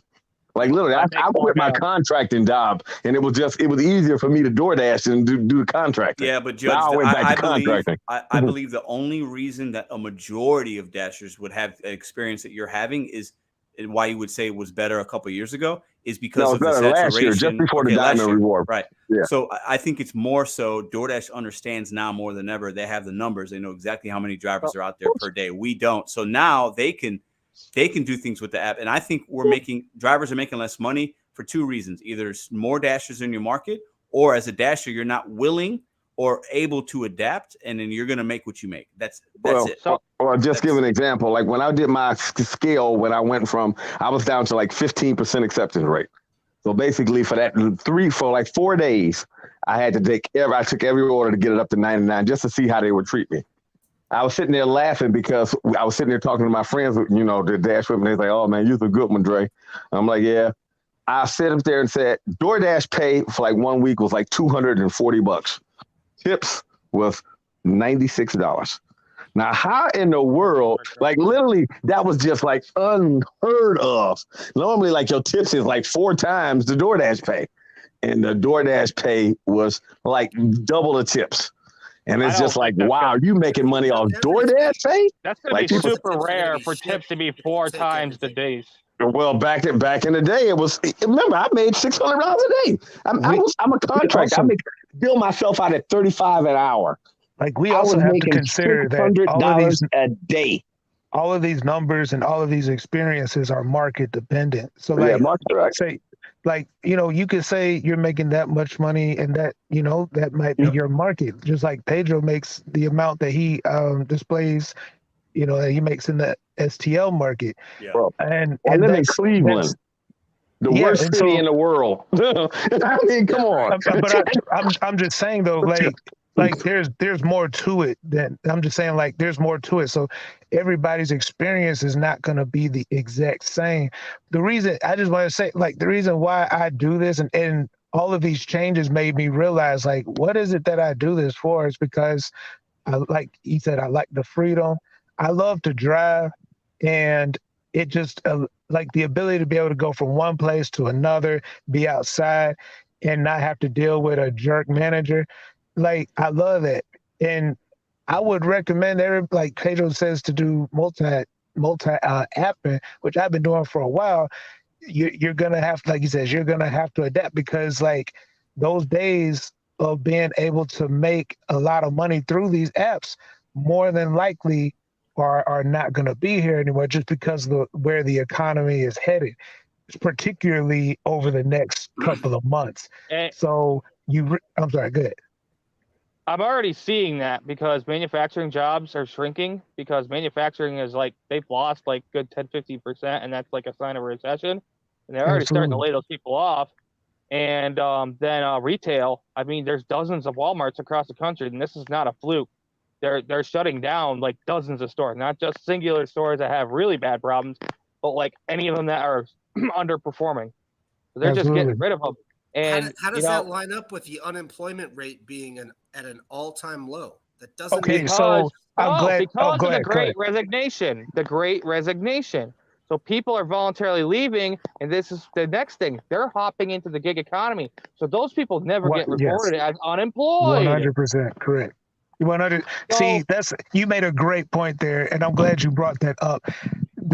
Here's one of the great things about these apps. This is like one of the best safety nets that has ever occurred from the labor side. It is essentially a safety net. So the unemployment rate, which is kind of like a fib number in the first place, but this allows that number to be somewhat artificially played with compared to where it's at. But like he said, a lot of manufacturing jobs are being lost. I live in a city where there are a lot of tech jobs, and a lot of those tech jobs are going down too. So, and then of course you have a lot of older people who are retiring.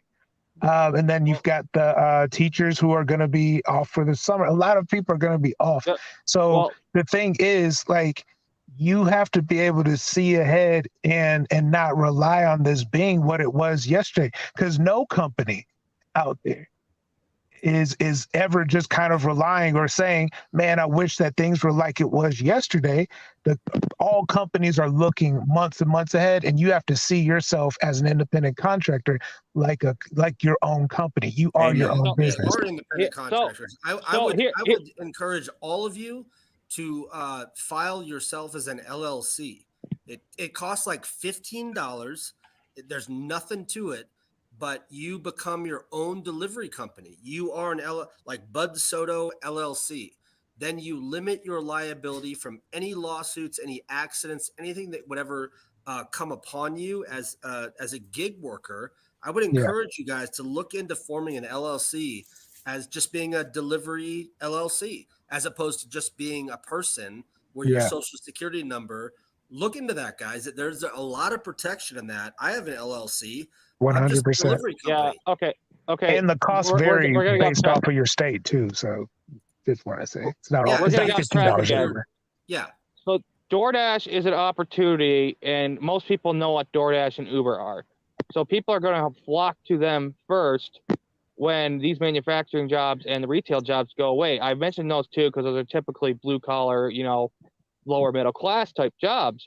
So if that happens, we're in big trouble. And I think the biggest keys to success with any of these apps, and why we should, especially multi-app, is because we need to adapt and make our money. Adaptation is how the biggest keys to my success. I do it on the fly, and that's how I'm so successful. And a lot of people don't understand that. Pedro really tries hard to explain it in his videos, and a lot of other content creators. Matrix, I watched a few of yours. You do a pretty decent job of explaining it, but people just don't want to listen. They just want to sit there and decline and expect a $10 for 1 mile to come to their phone, and it just ain't happening. They don't want to do the $4 or $5 order when you need to. Sorry, you gotta. Would you think of ever forming a LLC, Bud Soto? Yeah, I need to because I'm doing. You get a bunch of more tax breaks, man. You get yeah. a lot I have a DBA, and I talked to my accountant about that, and she says because of what I'm doing, and I'm not doing personal, and it's just these food delivery apps, you're not really getting a big tax benefit from it, considering how much money I made. I grossed $79,000 last year. So yeah, but you get much more write-offs in terms of mileage and wear and tear, and the mileage is the same. And, wear and tear, tires, you can't brakes, any kind of maintenance. No, you can't. You're not supposed to be able to write those things off anymore. I get about 18% higher. This would be where the YouTuber disclaimer comes in and says, "I'm not a tech so professional." listen, none of this information. Hold on. Thank you, Hoodie. None of this information is being talked about professionals. This is all a matter of opinion. I just gotta say that. But listen, let me ring it in a little bit, okay? Okay. Let me ring it in, and I want to get your guys' thoughts. After I ring it in, we'll start with Judge. We'll go to Bud Soda, Hoodie, and then we'll finish with the Matrix. So we're talking about manipulation, DoorDash. I showed that video of the I think his name is Cody or Corey. I can't remember, but he was a guy with a beard and he talked a lot, right? And he talked about, he answered some questions from DoorDash. We talked about driver safety. What could DoorDash really do? Once again, if we're going to rein this in, right? Mm-hmm. And I'm going to ask a question. You guys tell me, do you want to be independent or do you want to be an employee? Because I feel like a lot of things, and myself included, a lot of the videos I've made when I'm talking about DoorDash, I think you should do this, or I expect this, or why don't you do this, right? Mm-hmm. A lot of it sounds like we want benefits. We want them to do something for us. So let me give you an analogy before I get you guys' opinion. We're independent contractors, right? And a lot of people throw around the word true independent contractors, right? Kim and Kevin, Kim something and whatever, Kevin, went to Kim Kevin. Thank you, Bud Soda. They went to Congress and they spoke about the rights and all this stuff. And apparently there's 65 million independent contractors, but I think that's an inflated number, but I could be wrong. And we represent as DoorDash drivers and gig economy, food delivery and rideshare drivers. We represent a very small percent of that 65% million. Mm-hmm. So when these true independent contractors, and I don't like that when they say that. I'm going to be the first to say it. I do not like because they're separating us. I feel like these true independent contractors are looking down on us and they're mad at us that the government wants to step in because there's, things going on in DoorDash's app, right? And I feel like they're looking down on us when they say that. There's no other way, true independent, true. What the fuck does that mean? I don't understand it, right? We put our pants on the same way. I'm doing work, and sometimes I probably make more than you do, right? So who cares, right? My point is this: a true independent contractor, so a plumber. He's got business, true independent contractor. Mm-hmm. He contracts, he gets bids, blah, blah, blah, right? Mm-hmm. In his marketplace, there's other plumbers coming in doing plumbing work. There's other people doing this. And, there's new fees that might have to come in that are part of his budget now because maybe the fees went up and all these things, right? Now there's new apps that have to rate him as a plumber. That didn't happen 5 years ago. Now he's getting rated. He's getting thumbs up, thumbs down. He's getting, right? There's all these apps that do that, right? He's getting a bad review, right? So what's the difference? He, as a true independent contractor, has to navigate the world of being truly independent because he's independent, right? And he has to deal with these things, and he has nobody to bitch and complain to. So if we want to be independent contractors, my question to you four gentlemen is, why are we calling ourselves independent, but then we're expecting an app to do things for us? I'll start with Judge Dre. Okay, as a independent contractor, that's my first job. So I totally see where you're going, and I hate to say, I wish DoorDash went back to the straight independent contractor. Yeah. I have no problem with that because it's a big difference. Like I said, if it's like saying, Dre, built this kitchen and bathroom right here and do it at cost. Or we don't give you a job, or you don't get on priority for next week to do another job. I mean, that's what DoorDash is doing. Go back to either here's the pay, here's how many miles, take it or leave it. If you don't want it, too bad. But I'm not going to penalize you for not taking it. See, that's the problem. When you're penalized for not taking a job, like say, I go bid on a bathroom and I say, this person here, I know what I'm dealing with. Okay, this person's a pain in the ass. They're going to be asking questions. I'm going to have to talk to them at home. I factor all that in. So I say, oh, shoot, I charge them a $500 asshole tax or this type of, customer. Right, decline. But when you say, take this job, do it at cost, do it below cost, and if you don't, I'm going to penalize you for next week. Let me tell you this. There are a lot of plumbers that will do a job to get a better job the next week. Yeah, but and hold on. There's no different in taking a $4 order going a mile, right? Because you're like, you know what? Maybe this I'm going to make something. This isn't what I want, but I'm independent, and sometimes I got to adapt and move a little differently to make a little bit of money. And some drivers might even say, I'm going to take this 4 going a mile because in my market, I need to stay above 50%. Okay. If it's profitable for them, they'll take it. So that plumber, I've been a contractor for 20 years. Right, but that plumber that might take the job that doesn't pay him as much as he thinks he's worth, but he might get a good review and he's doing somebody a solid. He'll do that job because he can make that choice to take it or not take it. And some people have to take that. Not every order on DoorDash is going to be great, guys. I think a lot of us are over expecting to have everything to be great. We can't. We're up against more dashers than ever before. Not every order is going to pay $10 going a mile. It's not realistic. No, but the problem with that is this. Like I said, as a contractor for 20 plus years, I said is this. Yes, it's a big difference from I'm going to do this bathroom right here just a little over cost because I know this dude's got connections and I'm going to get this business here. Yeah. It doesn't work that way with DoorDash, and you know that. I said, this is the problem too. As a contractor, you got to have bonehead insurance. Like I've seen people cut through the mask on a house. I mean, you have to weigh all of that crap in. You got an idiot on the payroll. They can put your company out of business. Like I've saved 2 companies that I've been like, when I wasn't point man on the job, I've saved them twice from boneheads on the job. And I mean, your insurance and some of this stuff that has to be repaired, if they make a mistake, is not cheap. That's why contractors get a shitty ass name, because it's so many things that could go wrong. Like you see the videos of people just installing TV mounts hitting pipes. Imagine when you're doing remodels. I mean, like kitchen and bathroom, your kitchen's gone for 6 months. So much shit. I mean, like literally, it's a big difference that than a $2 order down the street. It is. The $2 order is way easier, right? So why are we complaining as much? You just wait. No, I'll tell you this. The $2 order for 6 miles. Easy. Well, no, listen. You don't have to take it for 6. Nobody's saying you don't go whack. Yeah, we don't have to take that. What I'm saying, my point is, what we do is a lot easier, but we're expecting DoorDash to do even more for us than we really need sometimes. It's an app. That's it. It's an app. I'm not expecting them to do nothing. I'm not like, maybe because I have no expectations of the company. Like I like literally, I've been hit in a car like right after a dash. I probably could have fought. No, whatever. I just chalked it up as it's just life. But my thing is, like I said, you shouldn't be penalized because you don't take on order. And that's the whole thing that changes it from the manipulation to not being an independent contractor. I don't expect the company to do shit for me. I don't call them. I don't expect nothing.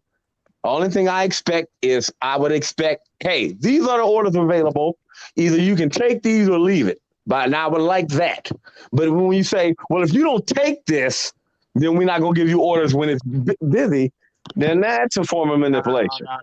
No. When it's busy, the orders are out there and free, and they want drivers to take no matter what. Yes. It's when it's slow, it matters more, in my honest opinion, or you get priority towards certain orders. Yeah. So, but anyway, go ahead and finish, Dre. I'm sorry. No, go ahead, I'm done. No, I think it brings some good points. I understand why you're saying, yeah, I don't like that they're making me feel like I need to take something in order to get something later that's right. better. Or I understand that, but that goes to people's points where, okay, if you don't want to take the trash between 2 and 4 on DoorDash, and you know there's going to be trash from 2 p.m. to 4 p.m. in my market, and I don't want to settle, right? So that I get better orders at peak time. I get it. So that means you turn on Instacart, you turn on Uber Eats, you turn on this, you turn on that, and then you fill in the gaps because we're independent and we can do that, and we can turn on DoorDash off and on as we want. We can turn Uber on as much as we want. We turn Instacart.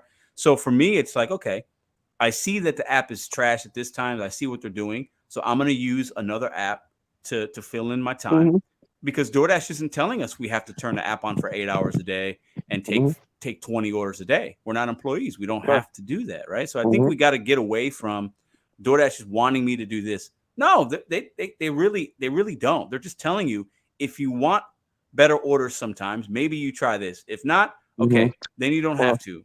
And Like, it's only that way if you I choose to agree work with that. by time. And Well, see, I agree with that. Our decision. So, They don't force you to work by time. Pedro did a bunch of videos on work by time. That's a choice.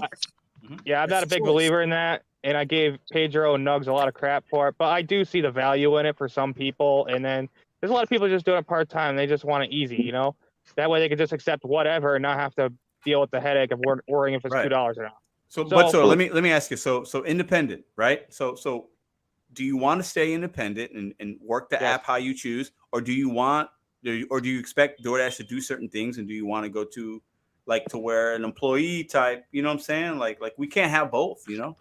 So okay, here's my thing: is the current law is they can't do certain things for us, and they're already in the gray area among giving us they gave us the Rona stuff, but I mean the government kind of looked the other way on any company that did that because they were already spending trillions, and then we had where if you got hurt while you were on a dash, supposedly like that guy was saying, they cover that crap. That is a big gray area, but I think these apps should be allowed to, because I remember having a conversation with another content creator that we both know. He ran construction, and he tried to get his contractors a better deal, and because he tried to do that, the government came down on him for it. I think companies should be allowed to do that to help if their contractors choose to opt in, let them do that. That's stupid that they're not allowed to do that. So at the same time, let's use the plumbing analogy that you guys were using. Okay, the plumber, he's getting called to a McDonald's because their sink just broke, or it's overflowing, it's clogged, something's wrong with the drainage. They need to get it fixed right away because they basically have no dishes left. And he comes in, but they don't want to pay his emergency fee. But because the regular contractor can't come for the emergency call, he sees value in, oh man, I could get a bigger contract. I can get these calls all the time. I can probably get a better emergency. I can probably get, more consistent work because this franchise has 10 locations in my area. So think about it. And then, so take that to DoorDash. I do that $4 add-on at 2 p.m. that they gave me. It's $4 for 2 miles extra. Just $2 a mile. That's still good. Profitable. So, but that customer liked my service. You like that I used my hot bag, and like that I was friendly and thanked them, and they rated me 5 stars. According to DoorDash Red, the DoorDash themselves, 5 stars matters, and you get priority to their orders. So they order Aldi, let's say 10, 15 items, and it gets passed around. And when I finally get it, when I'm done doing another order, it comes to me at $15. for 10 to 15 items. Who wouldn't take that all day, guys? Come on. It comes back to you. So that's what Pedro was trying to say earlier, is you've got to manipulate these apps. Don't let them manipulate you. And this is also reason to multi-app. But this So is you this have is other what I'm trying to opportunities. say, man. You know, but I have no problem doing this crap when it's profitable. But like I said, in my market, we're getting a lot of orders where they're under 75 cents a mile. I've done that. Like literally. Because, and they're just killing you with them. Here's my analogy. Just decline. Hit the decline button. Take it out of your brain, and woosah, like they said in the Bad Boys movie, and take the next order. That's good. That's the best I can say. Right. No, I'm just playing. Right. I have no problem with that, but I have a problem with just being penalized. See, that's the problem. It's 2 PM, and I took $1 per mile order going all the way across the military base. I would take $1 per mile any day. But they threw me back an $8 for 10 miles, and that's only 80 cents per mile. But it's a single, and there's a chance that I could get a stack, or I could get an order off of another app. So the fact that just because it's not, but think about it as if you were at the restaurant. That's $1.60 per mile at the restaurant. Hey. Most of us would do it. Oh, I would do. Just give an example. I would do both of those orders. I mean, literally. But you were saying earlier you hate those $4 for 2 miles, and you wouldn't do a 70-cent per mile order. $2 for 4 miles. $2 for 4 miles. Okay. You got it backwards. Listen, let's welcome JP. And JP, I'm sorry I didn't see you hanging in the background. Hey guys, how are you? Sorry, JP. I don't know how long you were there. Can you hear me? We can hear you, yes, sir. Okay. I want to kick it to Hoodie and then Matrix, and we'll get to JP. Hoodie, what do you say about the independent? You know, we want to be independent, but then we expect DoorDash to do certain things for us, or expect them to make us safe. Expect this, like, you know, I feel like I know what JP's going to have with this. So I'm glad JP's here. But Hoodie, what do you say to that? Can we have the best of both worlds? I'm sorry. Can y'all still hear me? Yeah, you're good. Okay. I think the best part about this is being independent.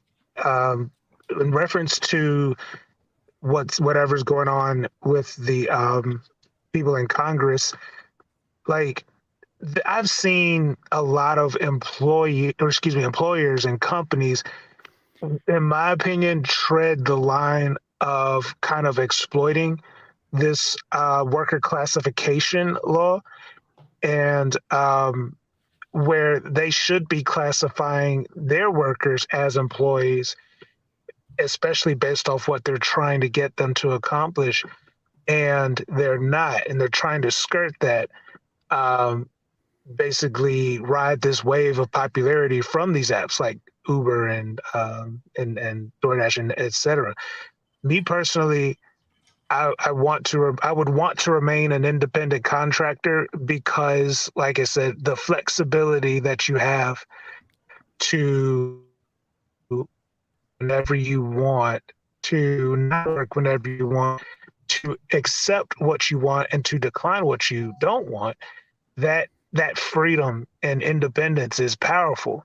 And it gives so many people the opportunity to work on other things. It's given me the opportunity to work on other things that I would not be able to with another job telling me I need to be here at this time, and I got to put on a monkey suit on top of that. Amen. That That's I don't have to the do best that part here. that's the best part about the gig economy. Continue, please. And so I would also, like, I worked for a very well-known large insurance company, and I had a manager who, let's just say he was a Nepo baby there. And he wanted to fight me because I guess he felt like I was getting too much attention from, other people in the building, and he wanted to fight me. And I'm like, dude, I'm not about to fight you. Like, that's childish. I don't have to deal with that. I would much rather have to deal with, okay, I may have to, take this order here or take this low value order here. I would much rather have to do that than deal with some Nepo baby manager that is trying to fight me because he feels like I'm, roaching his territory with the staff. And so what was I going to say? Like I said, in reference to what I said earlier, every company out there, no, I don't think there is a business that constantly has like triple 5-star sale after 5-star sale or 5-star deal after 5-star deal. It's a it's like a wave of up and down, of up and down. Sometimes you got to do the things you don't want to do, but technically here we don't have to. And so I was willing to let my acceptance rate go below 50% because I was just like, I mean, it is what it is. I'm not doing what I don't want to do, and I'll take whatever consequence it is. If I gotta find something else to do that doesn't involve DoorDash, then I guess DoorDash just won't be part of my life anymore. You know, hey, we had fun, you know, but we gotta go separate ways now. And so I put them in the closet. Did some other stuff for a while, turned them back on, and you know, we're starting to build our relationship back together. Like it's starting to go. This week was pretty good. We're starting to have a good relationship, you know, and mend things. But you gotta be willing to put yourself first, and not like I think one guy said, manipulate the apps, don't let them manipulate you. That's so true. But that comes with knowing your rights, knowing who you are outside of this app. So to sum it all up and close it all out, I want to remain an independent contractor. And should that change, I don't think I'll ever go back to being an employee for any company, ever, because I've done that. I actually worked for a couple companies who they classified me as an independent contractor, yet I was doing work that wasn't independent contractor work. And it's very common here. And then when I realized, like, I think you guys are exploiting this somewhat loophole, I went back to, you know, to working the apps and getting that freedom. And I was making way more money. It's just that freedom and that independence is valuable. It's more valuable than I think a lot of people take for granted. Yeah, good definitely. point. Once you work for yourself, it's hard to go back to the, you know, like, you know, I've been doing it for 20 something plus years. You know, I was in a corporate setting and all like that. Then I was in a, you know, mortgage based setting, you know, was fine.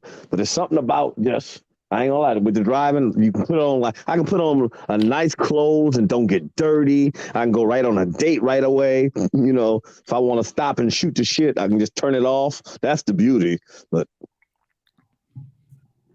The Matrix. What do you say? What do you say to you know, independent? We're independent. We want independency. We want the freedom and flexibility, but we also want DoorDash to do certain things for us. We want the app to be different. We want to say the app should do this for us. Like, what do you say to that? Is that like a conflict of interest? Is there irony in that? Like, can we have the best of both worlds?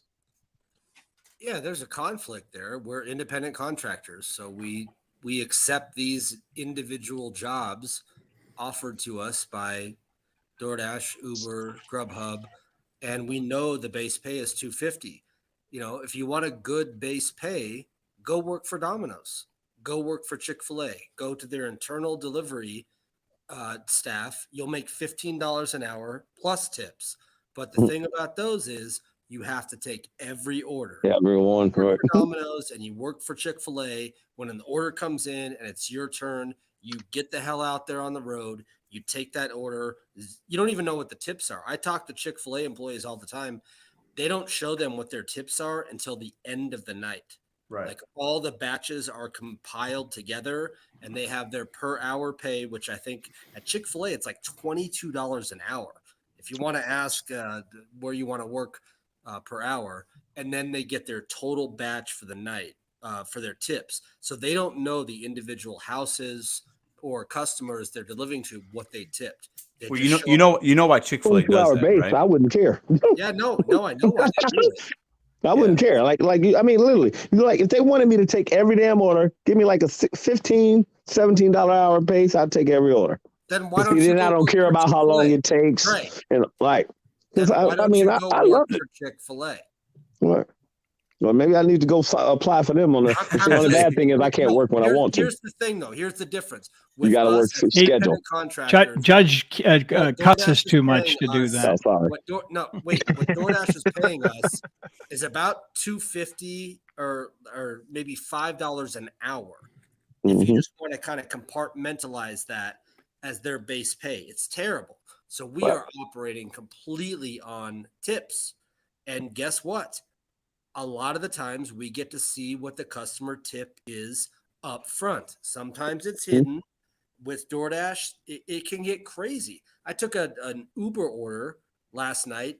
My tip came in an hour later. It was $32 for a taco. I'm like, holy shit.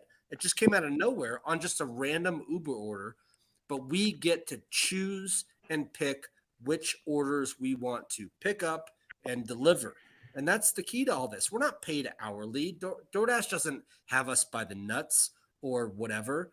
We get to pick and choose. That's the beauty of this job. And Dre keeps saying, they're manipulating us. They're making us. They're forcing us. That is bullshit. We get to choose which orders we want to pick up and take. And that's it. I say this every goddamn week that I'm on Pedro's show. We get to choose. Bud Soto's out there grinding 14 hours a day. He gets to choose which orders he wants to pick up. He gets to choose. I can decline every goddamn order on DoorDash in the next 100 orders and have my acceptance rate at 0, and I'll still be able to participate. But if I fuck off and kick people's food or do whatever and get terrible ratings, if my ratings go below a certain amount, they can remove me from the platform. You talked about earlier, Dre, about being a plumber, independent contractor plumber. Where's the ratings? Where's the Yelp? Yelp is where the ratings are. If my water's leaking, I got to call a plumber, and I go on whatever, Google in my city, and I get a Yelp rating of 0 from this one plumber. I'm not Google ratings. Did he go out or I go out? For example, I'll cut it real quick. I'm a Google guide. So that means my reviews, Google guide, Google. So like Google reviews. Reviews. My reviews, if I am the top Google guide reviewing that person or that business, for their business, my review goes on top. My review goes on top. So I have a 1-star I gave to McDonald's years ago, and mine's still third to the top. Yeah, I don't listen. I don't reviews. I ain't doing all that. Listen, let's get it. I want to kick it to my man. I ain't got no time. Matters. Listen, I ain't got any restaurant can get 1 or 5 stars on any given day. So I don't do any of that. Yeah, so there's too many variables. But JP, I want to get your perspective on what we're talking about. Well, the reason that I came in was a couple reasons. I'll give you my perspective on the independent contractor. Obviously, I want to remain an independent contractor. Sure. I do believe that we are improperly classified as it is right now. There's way too much abuse with the IC. All of the things that I'm hearing, reading, and seeing that people are independent contractors or classified as independent contractors when they're really not. They're actually employees, and they're just all the companies are trying to do is avoid the 15 to 25% costs that would go along with having to be a W-2 employee. That does need to stop. And we just need to come together to do what's the wisest thing for all of the people. I'm talking about in our country now, because we're not going to solve that here. No, we could have both, though. We could be an independent contractor of sorts and still be, and that's what it is in California, still be granted certain benefits, still be guaranteed a living wage, and have all of those kinds of things, but still have the freedom. All of these gig companies want to convince everybody that the freedom's going to go away. I just researched when you guys were all talking. I was researching on DoorDash, looking for the percentage of full-time dashers. And I couldn't find that, but boy, did I find all kinds of stories about Uber and DoorDash and them filling the public airways with all 60-70% of Dashers and Ubers and Lyft all want freedom and flexibility. That doesn't have to go away. As a matter of fact, if it did, Uber, Lyft, DoorDash, Grubhub, all of them will go out of business. It's just that simple. They will not, if they don't offer that flexibility and offer that ability for people to go on that network whenever they choose, whenever they want to, they'll be done. So you can have both of those. But the real reason that I came on tonight was that I wanted to address what Matrix was talking about as far as being an LLC and having been registered as either a manager or that's the same thing as a president in an LLC in many states, but as a manager in probably 100 different LLCs. I want to tell you something. You are not getting any protection from an LLC in a delivery business. Much. Zero. No, you're not getting any at all. And here's why. You're running the business. Let me give you the easiest way I can explain this is if you're a general contractor, you are a 1 or 2 man show and you have 2 or 3 employees, right? And you are operating a, what do they call it? They can be independent underneath you. No, they can't. Not legally. No, they're subcontractors. They can't be legally. Subcontractor, but right. No, they can't be a subcontractor either. If you provide the tools, if you provide and tell them when to be there, where to go, how to do the work, and if they are operating under your license, your liability, you cannot have them as a independent. There's a gray area there because my roommate definitely did that for a living. I know that, and there's all kinds of people that you're not supposed to do that. But you're not. It's not legal. That's what's wrong with this right now. So many people are not doing it. It's a limited liability company. There's nobody underneath me. You can't be working under my plumbing license, and I'm the plumber. Let me finish though. Let me finish, guys. I want to explain. Let me at least finish what I was saying. Is you can't do what you're saying, not legally. You can do it, sure. And if nothing ever happens, it doesn't matter. But as an LLC. All right. You have no protection. And I tried to use the contractor. I'll give you a better example. You're a truck driver and you own your truck and you go out and get drunk one night and take that truck and kill 3 or 4 people. Does that mean that everything you own is protected because it's under the LLC umbrella? Yes. No, it's not. You're wrong. I'm sorry. No, it's not. No, it's not. Don't believe me. That's an extreme circumstance where it could be overcome. As an LLC, there's a limit. The only thing that limits your liability would be, and it doesn't limit your liability, but they'll go to bat for you, is adequate insurance. And what I'm trying to say to all of the other people that are listening, because Matrix, obviously you believe what you're saying.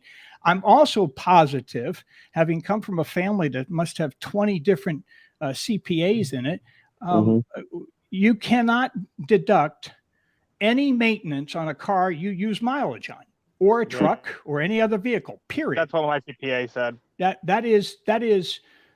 You don't have to believe me. Just ask any CPA; they'll tell you the same thing. Are you kidding me that you can't deduct mileage on a car? Yes, mileage on an asset. Are you kidding me, JP? I am not kidding you. I'm telling you that when you use mileage, Matrix on assets for 10 years. Okay, and how many times have you been audited? 0. Okay, I've been audited 3 times.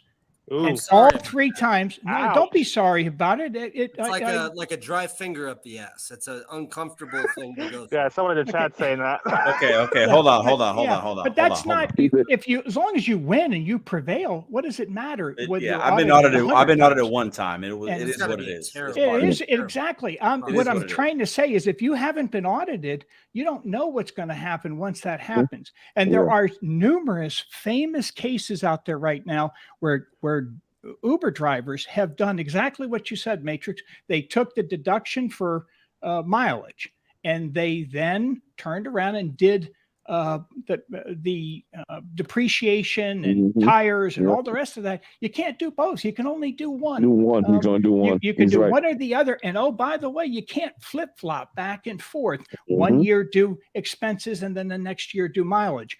Once the vehicle has been, once you've gone to mileage, you have to stay with it. You cannot go back the other direction. And why I'm saying all this is just to make sure that the other folks that are listening, Matrix, you're going to believe what you believe, and that's okay. I would check with a actual CPA or what is known as an EA, which is an enrolled agent. One of those people can actually represent you in front of the IRS, and they can actually give you really good, solid advice. But folks, believe me when I tell you this. What I was saying is not financial advice, but I have filled out the tax form for my LLC, and it says miles driven. I put in a number. Depreciation on the asset, which is my vehicle, is another line item. I put in that, like, tires, whatever maintenance I put on my car, and it takes a certain percentage of that and just works it in. I'm not like shoehorning it, like both of them in. There's line items for mileage. Yep. For maybe your program just picks the bigger one. According to my CPA, you could do one or the other. You could deduct the cost of the vehicle and your maintenance, or the mileage. The mileage is always the bigger. Once again, I have to say, this is not tax legal advice. information. Right. None of us legal are information, not legal And advice. It's I've been doing it for many, many years. And again, I have not been audited, but there's 2 line items. I'm not making up lines. They're giving me the option of. Well, they give you lots of They give you lots of options with it. They give you the line so they can catch you in the lie. I'm just letting you know that. If it's miles or gallons or tires or brakes, I'm gonna put it in whatever line item they present to me as an LLC. I'm just saying there was a lot more line items as an LLC as opposed to just Joe Smith. I mean, there's many home profile cases out there. Options for deductions. That's a fact for me. There was a lot more line items when I was an LLC for deductions. I hear you. There could be all kinds of part of your mortgage, any part of your home for business. Sure, I use 10% of my. You can kind of, and you can show that. Yeah, you really have to dedicate that space, though. Yeah. Well, yeah, I do. You've never been audited. That's why he's never been audited. Wait till you be audited, then you'll see. You can also. That's easy to accomplish even with a set number. But the reason I wanted to make sure people know is that an LLC, and believe me, I would do an LLC tomorrow if I felt like it was going. Not felt like. If I got advice from both a lawyer and a CPA that if their advice was as it is, no, there's no reason for you to form an LLC. You're operating the business. It doesn't matter. Okay. As an operator of the business, you're still responsible, period. And they can attach every asset you own if something goes bad. I wasn't suggesting that people do that. I'm just saying I formed an LLC, and in the year 2022, I found a lot more tax breaks, like in the thousands of dollars, because I was an LLC delivery company than I was as just Joe Smith the year before. But all this massively changed in the late 2000s and the early 2010s, Matrix. They changed these laws massively. Last year. I know what you did, but I'm saying they changed these tax laws. What I'm saying is the fact that you used to be able to do absolutely all of it. You used to be able to write depreciation, all the repairs, all the miles, everything else. You use a portion of your home. Now you have to be very careful what you do. It's one or the other. You can't have the best of both worlds because the government wants their money. I'm sorry, but not be too political, but it's still true. I mean, already mileage is such but the line items are there on my tax return. And that's I just true. put in the amount. I'm curious, Matrix. How many miles? Do you remember how many miles you reported or recorded last year? Oh God, it was like 35,000. It was a lot. And so so your mileage expense at 60 or 65.5 cents a mile would be far greater than expenses, right? Yeah. Yes. Yeah, so there would be no reason to do to even put the others. I mean, it shocked me. JP, they were business expenses. I'm sorry. If I had to get my brakes done or change all 4 of my tires, I put them as business expenses because they were. But that was because I had an LLC. If I was just Joe Smith, I couldn't report those as business expenses. If I remember off top of my head, I drove about 57,000 miles between going to the gig conference and the apps last year because that's work related, so you can write that off. 57,000. That's a crazy number. Go ahead, Bud. 46,000 on DoorDash alone. That is insane. I beat you. What? Yeah, you got me. And I understand what JP's saying. What I'm trying to say is one or the other. Just miles alone. LLC, I was able to do both as just opposed to being a 1099, just random person. When I got an LLC, and I have another LLC for my food truck, which I don't operate currently. I'm trying to launch. Pedro knows this, and it just sits dormant. But as a delivery company LLC, I was able to write off way more just because the line items were present. When you got to be careful what you write off, though. That's what JP's trying to tell you is that you're not. I don't want to. I don't line items. Yeah, I just want to. I did this tonight as a kind of public service to say to everyone else, be very careful on what you take off because you can only do one or the other. It doesn't matter whether you're an LLC, a subchapter S, or a C corp. All three of those. Well, actually, what most of us are going to do is a Schedule C on a 1040. So if any one of those 4, you can only write it off one time, period. That's fair. That's fair, JP. End of discussion. My mileage was not the same as my tire wear and tear or my asset depreciation. But your mileage is more. You can't do both. They were separate lines. It can trigger an audit that way. Yes, they have a separate line, but all right, everybody, hold on. Everybody, take a breath. Sorry. It's Sunday. Listen, everybody, this has been a good live. I appreciate all of y'all. Now, I want to ask a question of Bud Soda, and then maybe you guys will want to stay part of this conversation. Let's make this last round. Yeah. Listen, Bud Soda. One of the topics tonight was DoorDash deactivations. Sure. And I saw the comment you left on Rideshare Guys video. Right? So that information's out there. Do you want to share anything with us? If you don't want to, that's fine. Okay. I'm deactivated, guys. I got the deactivation 8 hours ago. They say I manipulated payouts. Hold on. I'm gonna put Bud Soda. I'm gonna put hold on, everybody. Hold on. I'm gonna put Bud Soda on the solo layout. I have a lot of respect for Bud Soda. Okay. Bud Soda represents Dashers because of his hustle, his grind. He's out here grinding. He supports a lot of YouTube channels. He's out here working about every day. So when he contacted me today and told me what happened, I called him immediately. I was like, well, you okay? What's going on? Like, because that's not, it's kind of a big deal, right? So I'm going to put you on a solo layout, Bud Soda. You share with us just as a learning tool, if it could be that, and the process and what happened. Because I think I've been hearing more Dashers get deactivated, and I'm not saying I think I know what's happening, but I feel like I'm not surprised. I wouldn't be surprised if something happens to some me or some of the other people in the chat, because one thing we have to understand is this is an opinion, not a fact. When companies bring in a lot of new employees, you got to get rid drivers, whatever, contractors, like they might have to, figure out a way to get rid of you through a TOS violation. And the TOS just got updated as well, guys. So if you haven't read it, I recommend reading it. It won't take you that long. Okay. But so go ahead, Buster. I'm going to put you up on the screen. Go ahead. Okay. I'll wait till you have it up. All right.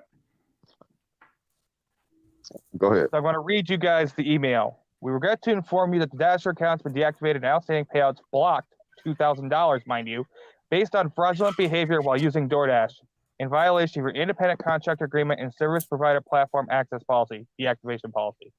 Please review abusing the platform section within deactivation policy for payments or services and payments dispute sections within your independent contractor agreement for details. So what they told me was I got deactivated for abusing, manipulating payouts, abusing the platform. And the only way you could do that, according to the TOS, is by references, which I have none. I had one person ever be a reference under me, and they never completed it because they didn't work enough to do it. So I know there's people out here, that's why they discourage from you to put on your YouTube or social medias, so that way you can't manipulate. Like Pedro had that insane, crazy amount. He could have blasted that on his channel and probably really cashed in, but yeah, he would have been deactivated guaranteed, and rightly so, in my opinion. Hold on, but I'm going to put you back up, but I got a question. So when you read that, you said something about, they said manipulating tips, and what was the second part of that? Like, what was there a second part or not? Like, okay. Please review abusing the platform section, deactivation policy, payment for services, and payment disputes. So the only thing I read in their deactivation policy, it's in the deactivation policy, is that the fact that you can get deactivated for abusing and manipulating your reference code. So if you have a big reference code and you just put it out on a platform where it's mass, like let's say you posted your stuff to Facebook DoorDash Drivers Pro that has tens of thousands or hundreds of thousands at this point. So, and tons of people signed up under that and completed that quest. You're only supposed to do it via word of mouth, and when you run into other apps drivers, that's the way it was intended to recruit people to DoorDash.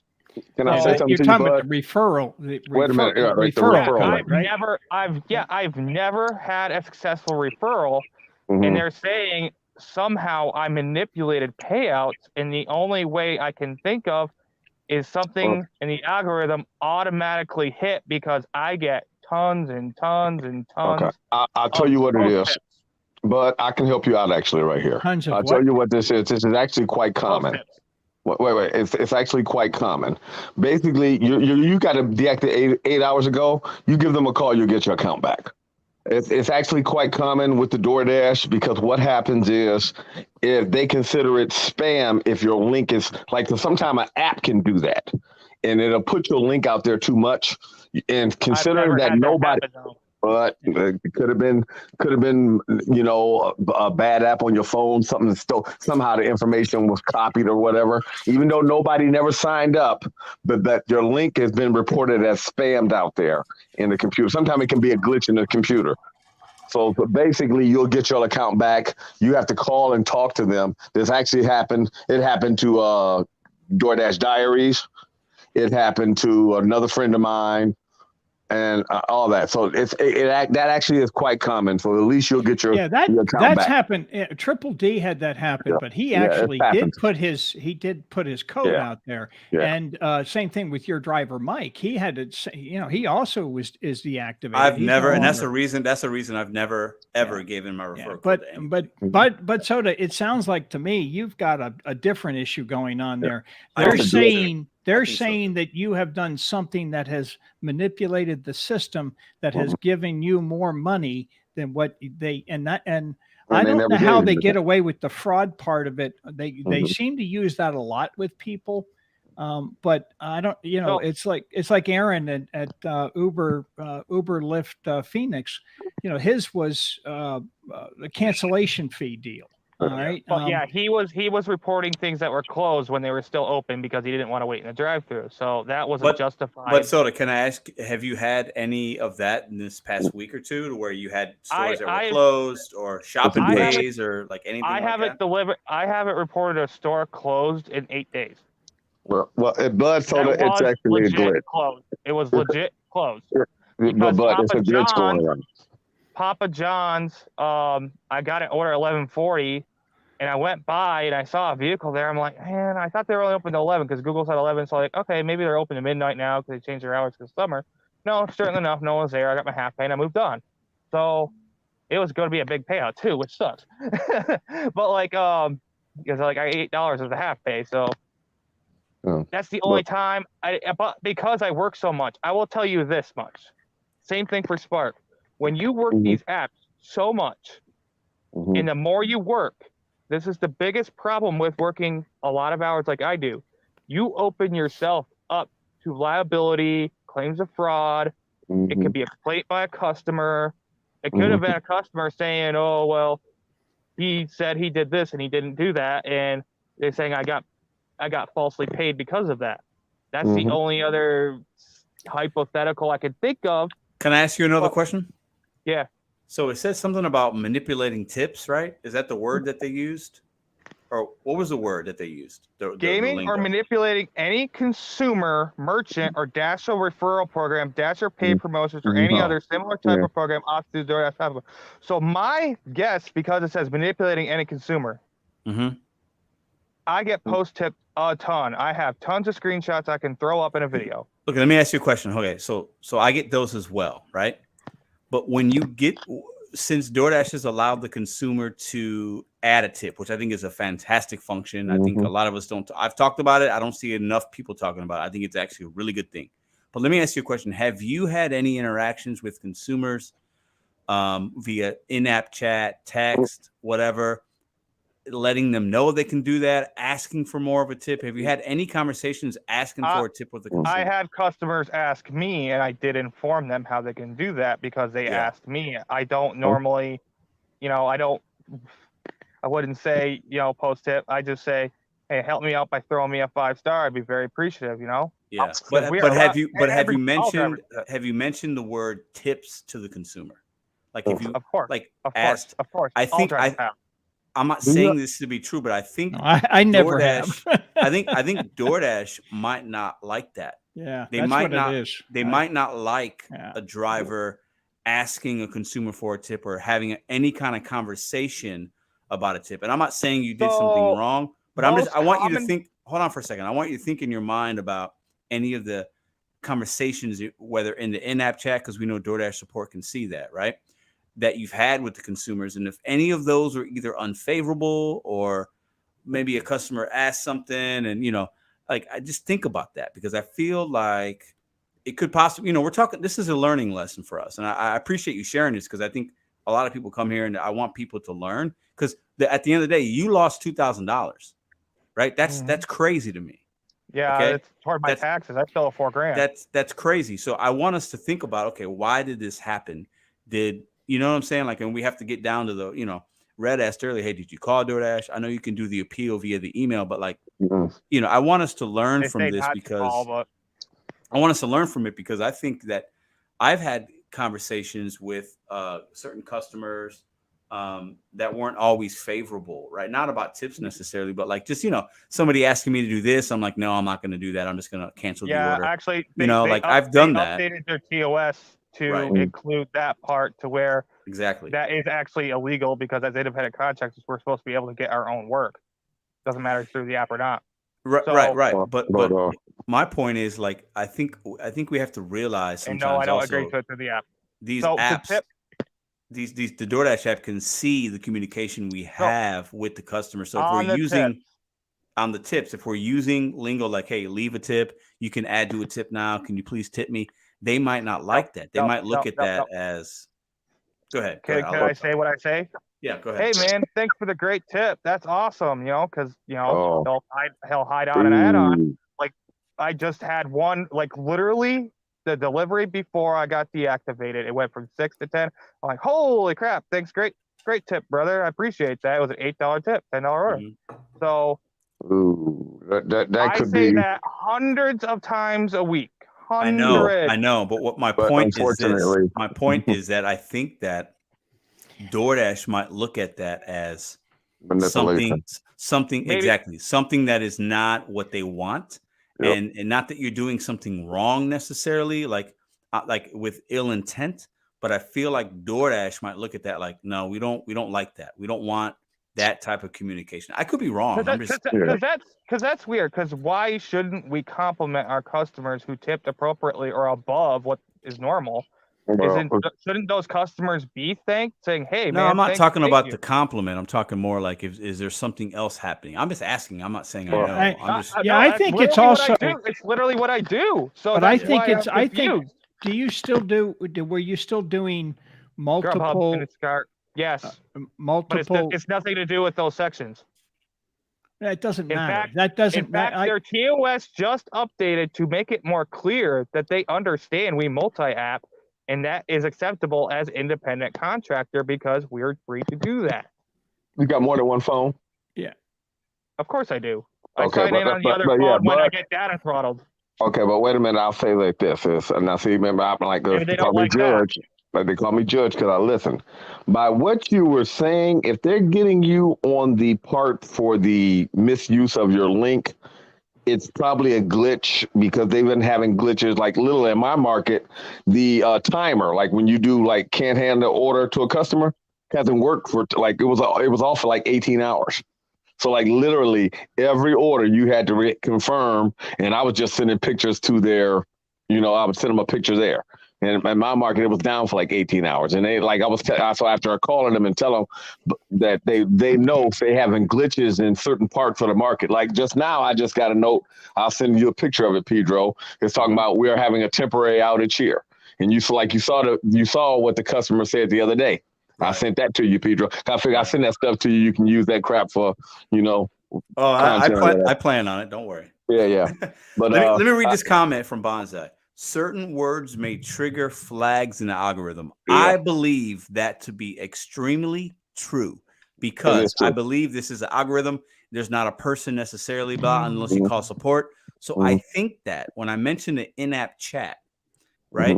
And DoorDash just put a lot more time and effort in in-app chat. This past week, I just recently noticed that now there's like automated responses I could send a customer, right? So that in-app chat, they're feeding information, they're allowing us to use it. Yeah. And I think there's some algorithmic thing with the trigger of words being said so many times that might say, okay, something's not right here. We're going to deactivate and then possibly look into it or see if this dasher is going to appeal it and we'll get more information. And when it happens, obviously they keep your earnings. But I want to also focus on like, that 2000, like what's going to happen? Like if I get, I don't that's understand a lot of money. how I don't understand how they're with anyone justifying keeping the money. And I would tell you right away, especially in New York, I would file an arbitration claim immediately for the money they owe you. Here's a question. Why don't y'all cash out daily? Yeah. I was going to get to that. I was going to get to that next. Yeah, I don't do that. I don't like paying the fee. It takes 3 days to come to my bank. Yes, I could do Dasher Direct, but I like it being in my bank. I like it. I do Dasher Direct. And that's how I budget. So that's just how I do things personally. Every day. I know. Yeah, technically payouts a tax write-off, but $4 times 7, that's 28. Yeah, I do Dasher Direct at least. I have to take a fuel. If I hold on for a second. Hold on. I've never, maybe once, but I doubt it. Never used I also wait. So I want to be honest with my audience. And you wait? I don't have Dasher Direct. And I get paid every Tuesday. I do. I got to be honest. I'm not going to lie. That too. But listen. I thought that the cash out was like 50 cents. Am I wrong or no? Not for DoorDash. 50 cents. Oh, it's like $7. 50 cents on Instacart is the. Okay. They use Stripe for Instacart. It's 50-cent cash out, and it's literally my account in like 5 to 10 minutes. It is probably the best. Okay. And then Grubhub also uses Stripe, but it's usually like next day. But you're saying DoorDash is $4 a day? Like $7 here in my market. It was $4. I think last time I did try to use it, it was $2. But every time I try it, it takes 3 days anyway. So what the hell's the point? Oh, mine is instant. Mine is in 30 seconds. Yeah, it's kind of like on Uber. I got people. Hold on, guys. I got people in the chat saying it's $1.99. So what is it? Does it change based on market? Does it change based on market or what? I think certain states only allow you to legally charge so much. Like for example, Spark. If you use your debit card through branch, they can charge up to $19.97 to cash out. Yep. And then you can only cash out so much. I think it's $999 is the limit. So they got me good because I could not attach my bank account, so I had to pay that $20 fee every time. Yeah, they're getting you like that with with me being a contractor, and sometimes people might write me checks. That's outright illegal in New York. They charge that much. And they're killing the fees. The fees are horrible, man. It's like sometimes they charge like $25. Yeah. Mine's $1.99 on DoorDash for an instant payout, and I get it Well- in my account in 30 seconds. Hey, So it's- anyone in my market who's watching right now, put in the chat what your current cash out is. I know there's some of you in here. So, but Soda, what's okay? I want to use this, and I appreciate you, man. I know we talked earlier, and you know, Yeah, you're good, bro. I appreciate you a lot because I think that this is important for us to like hear and we share experiences. That's what this channel's about, so we can then understand how to move better, right? So, what's your plan? What are you going to do? You know, So like, I'm going to Jersey next month for Flex's birthday, and I am Right. going to go to a green light hub, whatever they call it down there, okay, and get on Uber because they won't recognize my face. Always some issues signing up. I have to attempt to re-sign for Spark. It just keeps airing. no, out but with no. the- I'm asking. Hold on. I didn't ask the question good enough. That's my fault. Oh, What yeah, are you yeah. What are you gonna do about the $2,000 you lost? And DoorDash, like you told me earlier, is a big percentage of your income. What are you going to do about trying to get back on to protect yourself? Like JP is saying, hey, you could do this, you could do that. Like, what's the plan? Do you have a plan? Have you thought about that yet? So I do have a lawyer on retainer. I will have him write a letter basically saying, hey, give him the money. And they usually kind of give up. If not, well, if I have to blow it up to the media, well, so be it. I don't want to do that. I don't want to be a PR nightmare because I actually support a lot of what DoorDash does. And the fact that they reached out to me repeatedly asking me about my market tells numbers. And I did reach out to somebody who I would contact with, but that's as far as I can. I can't say anything more on that. So hopefully through my measures, I either get reactivated or if I don't, do what everyone else does and just change my middle name up, use a new name and an email because I have 2 phones. So somebody's telling me Gig Rocket. What's Gig? I know I've heard Gig Rocket, but I don't have the information on it. Is that a credible? It's like a thing? ride share thing. It's like Right, like so- they help people like us. But Right. this is the thing. But you're not I the don't first trust one my to get deleted. professor at all. That's the thing. I don't trust that stuff. Because No, there used to be rideshare legal, and now they don't do deactivations anymore either. There does need to be something out here in this space to like arbitrate and have reactivation. But the problem here's the problem with it. I'd hire a lawyer for $1,000 to fight my deactivation. Or you don't because need it's you don't that need to important spend. to me. But Soda, you don't have to spend $1,000. But you get what my point is. Yeah, no, I know. I am trying to help you with this. I really am. File an arbitration claim and write a letter, and I would send it on Twitter. I would also send it on email. All right. I don't have Twitter, but and I would address it to Tony Shu. And I can't remember the other guy's name, but there's like 3 or 4 people there in operations. But do it on Twitter as well as on email, and just explain that you didn't do anything. Because you haven't said anything yet that's actually fraud, unless you did. And I know you don't agree with this, but unless you did this, for instance, if you took let's just say 2 DoorDashes, you took 2 Instacarts, and you were 20 minutes late getting it to a customer with the DoorDash. They could look at that as a trend and a pattern and say that you were not. I've been called 20 minutes late on an order when DoorDash was my only order because what you were saying earlier, words trigger in the algorithm. So if a customer says anything about it taking too long or time, it's automatic in the algorithm. Same for when the support agent types that in, it's automatic. Support confirmed with me that it automatically reverts back to original delivery time, and that's why you get a contract violation for it, and there's nothing you can do about it besides appeal it, and it never comes down. You have to work 100 deliveries. Have you had many? I've had dozens of those, and they always came off. Okay, but I'll tell you this, from what I've seen, I've had somebody experience the same thing to what you're saying, like this. You run a YouTube channel too?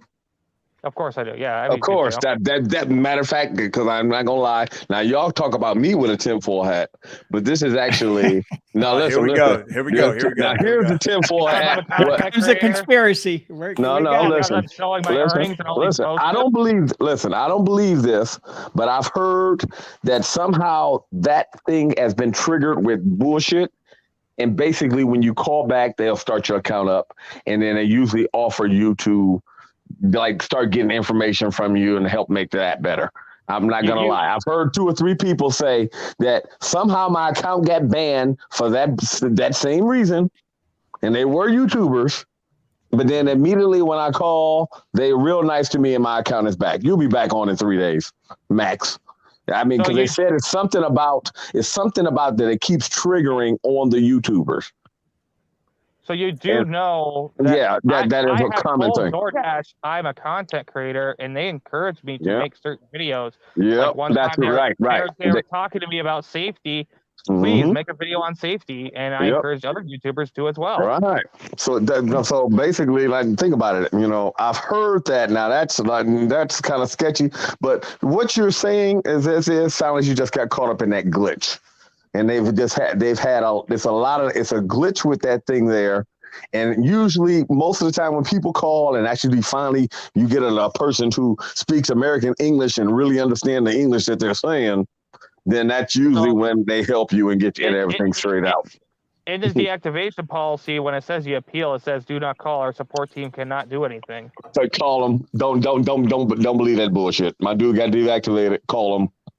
I hate to say. I think the Twitter route could be helpful based on other things I've seen, like JP is saying. I think writing a letter could be helpful. Email. I also think I want to say this, and I say this with love, right? Because I met Bud Soda in person. I've shooken his hand. We've had a beer together.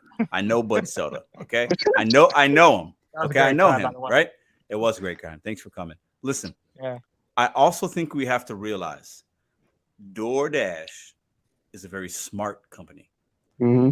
I don't believe, this is my opinion, not a fact. I don't believe they would deactivate somebody just because. Now, I think it could be a glitch. But I also think there's a lot in that TOS that protects DoorDash. Oh, right? yeah.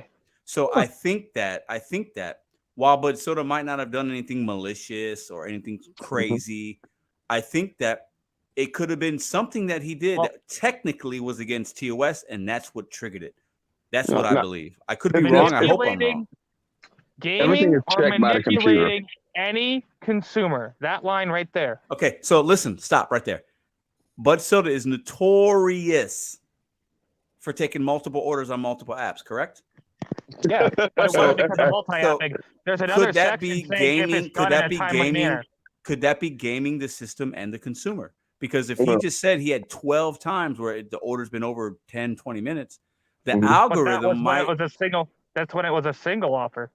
Yeah, but I don't know if that matters, Bud Soda. That's my point. I think that because you drive so much, there's so many algorithmic things. The app could have triggered something like, okay, something's not right here, and we're going to deactivate so we can look into I'll it. share this with you, Bud Soda. When I started doing Uber Eats, and I did Uber Eats in 2017, and I did 2 orders, and they were both at a McDonald's. They didn't give you any information, and I think I got paid $1.90 or something like that for each of them, and I just never did it again. But in 2020, I started doing it again. And I started doing the same things you were doing. I'm on with DoorDash and Grubhub and Uber Eats, and I'm taking, 3 and 4 orders and going out and making. I loved it. I was making $50-$60 an hour. But here's what happened: is all of a sudden Uber didn't do anything. I just stopped getting Uber Eats orders, and that's what they did. 2 or 3 weeks later, I get an email from Uber that says, you seem to take a lot longer than most other drivers in your area to get the orders delivered. Now, I get it. It's not, and they didn't deactivate me for that. The thing is, most of us hard hustlers out here do exactly as I do. I know, but listen, let's talk about this. Let's talk about this. You see, here's what I did: is I wised up and said, "No, I'm not going to. I got to tell you, I'm not. I didn't want to lose access to it, so I just said, yep." And you know what? 2 or 3 weeks later, I fell back into their favor, and they were feeding me nice banger orders again. So, is anyone else's market doing this? I got a question for all of you in the chat, on the panel. Hey, let me finish. So, I get offered triples or quadruples. We all know that triples are going out. Do any of you get quadruples for all just restaurants and merchants, 7-Eleven? On DoorDash? No. Yep. I've never seen a quad. I've seen a triple. That's about very common in my market. It's common in my market. I've seen triples, but I've never seen a quad. Or the thing they just started doing this 2 weeks ago is especially when it's almost closing time at these restaurants, they'll just keep offering you add-ons till you have 4. Yeah. I've seen them make me That go is- to a restaurant, then go back to the restaurant before I even go to that Nope. customer. Now I picked up Yeah, 2. yeah, they do that Yeah. all the time. That's Yeah, that's I've what seen an that. average triple is. Yeah. But then there's a triple that they offer you up front. There's a quadruple they offer you up front. Then there's a triples and quadruples that they'll just keep offering you add-ons until you leave the restaurant. Yeah, but Bud, I'm just gonna tell you something. Like, Pedro, make sure to get Bud my number. We did something kind of like what we do, but we had a code for it. We used to call it Invisible Man. That was, I'll tell you about that off air. But yeah, I already know what type of person you are. You're a hustler. I like you, dude. Yeah, of course. Yeah, I'm a business-minded person, and I'm very. Right. I've always had a hustle mindset throughout my freaking youth, and No, I now get that, there's- but I think we have to understand that sometimes when we do that, we're gambling. You open a little yourself bit. up for other stuff. Yes, I you know. open. I know. Yeah, and I'm you not know even it. that- You know I'm it. not even. You know I it. didn't even cry. I didn't even cry over it. I'm just frustrated that I'm out 2K. No, Right. listen, About when that. we talked earlier, you were way more measured than I would have been in calm. Yeah. I'll tell you this, I made $750 this week with DoorDash. If I got deactivated Because- today, I would, and they took my Cry. $750, I would have been pissed off. Like, trust me, Well- I would have been mad. If I did nothing wrong, I would have been pissed. I Well- would have been mad. It's $750 remember- bucks. Remember, I have that other friend I coached. I believe he got deactivated for not using his hot bags that we could repeatedly warn him about. But I also warned him. It's part of the He- TOS. Yeah, I mean, He quit his day job Well, and go I- full time because he was making such good money doing this part time, especially when I gave him advice. And it's like, he started understanding what orders to take, not to take better, and how to route properly. So the thing is not go south and when you got one going north kind of thing. Mhm. So Well- the thing is that he thought, oh man, I'm getting great money during dinner and the weekends, so I could do this full time. And I warned him not to do this full time because it is extremely difficult to do so, not just from a success standpoint, but also because you can get deactivated for almost anything. Well, the problem with the apps, like I used to tell people all the time, sometimes it's not what you did and all like that. It's just like who you are. Like you ever like her, like it's like you got that employee that like say he's the best one, but he always comes late. But the rules is they can fire you for being late. And I mean, like companies do that all the time. So sometimes it was like, well, you might be guilty of something. We ain't got enough dirt to get you on that. So we just fire you on this technicality. Because all of us have broken There's rules. a section of TOS and deactivation policy Right. that explicitly says that, and I didn't violate either of those terms. I'll say Yeah, this. but- I think Dre just said it. I could be wrong, Yeah. but I think a majority, Okay, we'll if get not you on all of us have done something against the TOS. Right. I would stand by basically, that. it's just a technicality. I would stand by that. Now, It's just a technicality to get you. We do. I mean, like I worked at another company, RGIS. We just use technicality to get rid of bad employees all the time. And what I would I- say to you, Bud Soda, on that part though, is that I think that if you do, if on your videos you cover how to multi-app and what you're doing and what have you. Ooh. I stopped doing the stack and route videos because I was catching so much flack for it. Yeah, don't do Well, Yeah, that. but the they're reason still I there. say They're this still is there, that, though. They're still there. they're not Yeah, going to they're- tell you they're up. this. They're not They going don't to tell get you views or this. comments. They Yeah, don't they're get not- any more views or comments. DoorDash is not going to tell you this, but if they've gone in and somebody at DoorDash, well, not somebody, there's probably several. They're There's a very aware of my department in DoorDash that actually watches YouTube videos and all the rest of it, and You think that, TikTok JP? and all that. JP, you really think that? I think there is a group of people there that Mm-hmm. their job is to manage the social media, and absolutely. I All believe big that. Yes, I companies, believe that they definitely have a social media But there's department for sure. no way they could track hundreds or thousands of channels. No, Like, but they check yeah, the popular people. Yeah. Pedro's on their radar. They're partnered with they're partnered Triple with D. Yeah. yeah. They're partnered with And Triple D. then They're Megan partnered Risman. they're partnered with Triple D. They're partnered with Right Along with Bree. They were Mhm. partnered with Eli Esch. And then- And they tried to partner with Megan. Those are the ones that I'm And then aware of. she got deactivated shortly after that. Mhm. So it's like Yeah, but that was for for something else. That was for I something know, that I know. was It was still completely fishy, though. different. Yeah. Yeah. But I would tell you that those are the things, and yes, I do, Pedro. I think that there are.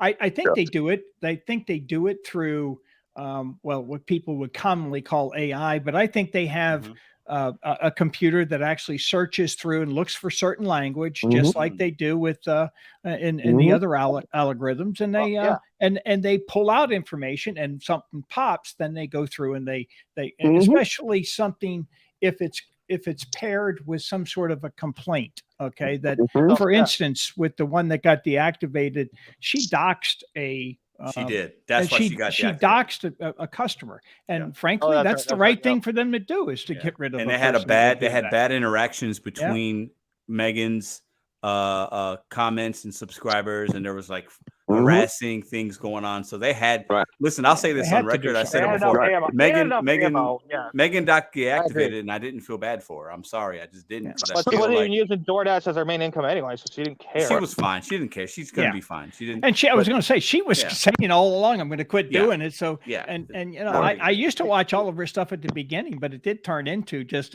how terrible DoorDash is. And some of us already know those things that are bad about it. We just gotta take the best we can get out of it. But I would do. Somebody put a comment up. I think it was Robert Allison was his name, but he's saying to do the rideshare professor thing. It's only $49 or $79 or something like that. I can't remember what he said, but I hear you on what you think of him. But you know, who cares if they are able to actually? Part is what I'm worried about. I don't care about the price. The information, getting up all my info. You know, I think there's been enough. There's been enough drivers that I've been aware of that have used that and have had some success. It's worth looking into it. Yeah, it's worth checking out. And if it's $79, you spend your $79. The worst thing that happens is you don't get back on, but at least you did something. But listen, call first. I'm just letting you know. Most of 3 of the people I know that got deactivated like that, they all called and they were back on. I don't know 3 people that got deactivated and they were reading and stuff like that. Now, unless they get you on a tip naxicality or they try to get you on, manipulate, say you put pressure on the customer, they might got you there. But if they come out and say that if they come out and say that your link was just spammed, usually that gets cleared up pretty easily, because I've seen other people get the link spammed, and somehow it's like, well, wait a minute, nobody signed up through my link and I never got paid no money, but somehow that link gets spammed. I don't know how, but they were saying it was coming up a glitch sometimes where people were doing that, and I know people that get reactivated that way. Okay, so listen, Bud Soto's got me nervous. I'm gonna check my DoorDash account to make sure, because I haven't worked since I haven't worked since Thursday. Well, so okay, no. Well, they're down in my area. Let me see if I can. I got dropped off an order and I didn't even get paid for it. Let me see if I can dash. $10 order too. Oh, well, see, we're down. If it says I'm deactivated, I'm gonna blame Bud Soto. No, Start dash. You wouldn't even see I'm Dash good. now. I'm good. You wouldn't even see Dash now. I was going to say you wouldn't even be able to log into the app. Ooh, I was gonna sweat that a little bit. I'll open it and I'll show it on camera. But, no, you don't have to. You don't have to do that. That's literally what. Let it focus. I can't. Hold on. Let me solo you. I don't know if I can see it. Hold on. It's too bright. Focus. Hang on. Give it a minute. It's gonna brighten back down. No, it's too bright. We can't see nothing. It's fine. Oh, there it is. Okay. You got everybody going online checking their DoorDash account. Check your accounts, guys. Check your accounts. Yeah. I'm not trying to be insensitive. I'm not laughing at you. No, it's fine. Listen. Okay. I knew the risk of what I was doing, and then someone said, that they're word sensitive, and then it's like, oh crap! In the past, support has openly told me that if a customer says to support in their chat or on the phone, and the support agent types it in, so why wouldn't they watch the in-app chat in a similar fashion? In fact, I've had the in-app chat save my butt, so they know. Listen, Bud Soto, I think you are a very I think you use that in-app chat, and I think you're very wordsy with your customers. You care about customer service. You're very talkative human being. Like I know that about you. I think this is my opinion. I think something happened within that in-app chat, or it was that the whole multi-apping kind of flagged. It's one of those. I think it's one of those two. really I do. had Well, 3 months ago one customer. I said, "Hey man, thank you for the great tip. Love Heart 100 American flag or checker flag. Sometimes I put, mhm, and I do that with a lot of customers." And he's bro. like, "Oh, that better not be sarcastic, bro." I'm like, "No, not at all." I'm like, "Dude, I love when people give me great orders, and I want them to know that I appreciate it." He's like, "Oh my god." He's like, "Well, I had a dash the other day who was basically begging me to give him $10 more." Right. No. And this guy But tips good. but if you've done that enough, and one person called DoorDash like, hey, they thought it was like different. Mhm. Yeah. That's all it would take. That's Possibly. unfortunately, one bad thing about DoorDash is like Uber to me, it seemed like they're more on the driver's side first. Where with DoorDash, they seem Oh to no, they're more on the not. customer. Oh, they're not. I mean, they're more than more. Listen, Way worse. they're No. more than I'm just saying than DoorDash. Because like DoorDash, I mean, in our, I mean, we got a lot of fraud, and I mean, you watch these people just lie. Like sometimes I've even had pictures of people, and it's just like so bad. Like literally, I'm not gonna lie, I get a I don't know contract about that, but violation every other day. Uber's got to be the worst company in the gig world. Period. Yeah. No, No, maybe, JP. maybe Instacart. Maybe Instacart No, beats them a little bit. Uber No, Uber's worse. rideshare, Uber Eats is by far more scummy than DoorDash. They manipulate money way more, but YouTubers don't Worse talk than about it Instacart. because DoorDash is the big bad wolf. Uber is I 10 agree. times worse, in my opinion. I have been deactivated by Uber. I've lost count 8 or 10 times. And I never been deactivated by Uber. I never did anything. But when a customer or a rider would call in and say, "I think he was drunk," they would instantly turn it off. I haven't had a drink in 31 years, and I'm not going to have one today. So guess what? That's a safety thing, though. You know. Yeah, but it's not. It's still not the American way, my friend. They could call you and say, "Go to the police station, have a field sobriety test done." And the last time it got turned off, I did exactly that. Now, what they say is, "We'll investigate." And I can tell you what happens because it's happened so many times. They don't investigate. They don't do a damn thing. 24 hours later, 23 hours and 59 minutes later, my app comes back on. Okay. Oh, is that right? Oh, yeah. 24 hours later, it's turned right back on. So they're just pausing you saying, hey, let's assume this guy's drunk and he's going to sleep it off.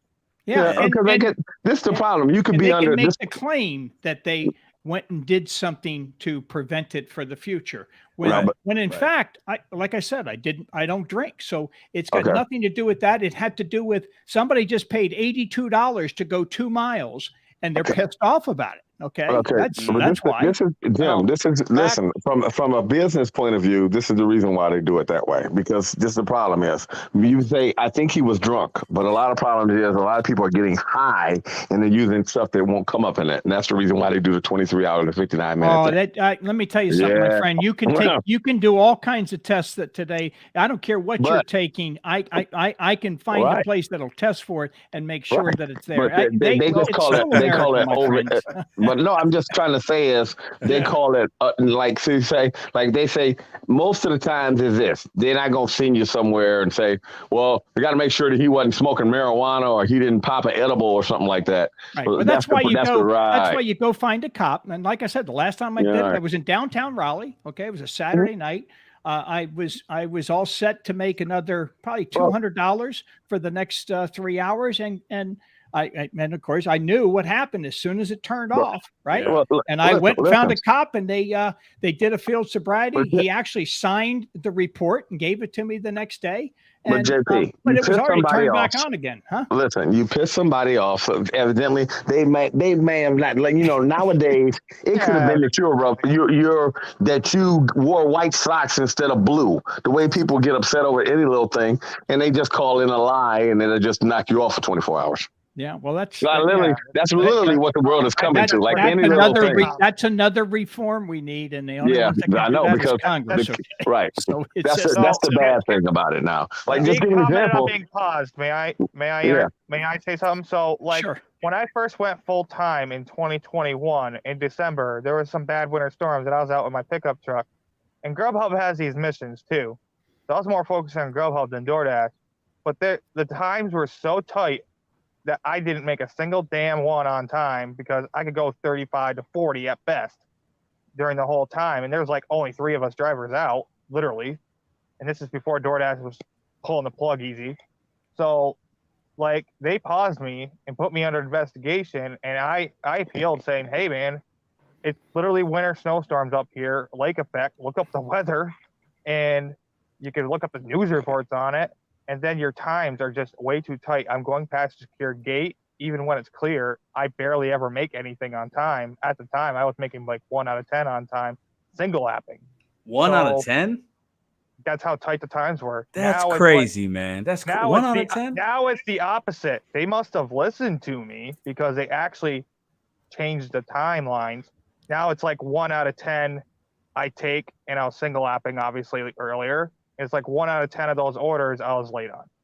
Listen, Bud Soda, I think you said it earlier, and I'm going to give you time to respond. When you said earlier, you said, I knew the risk that I was taking.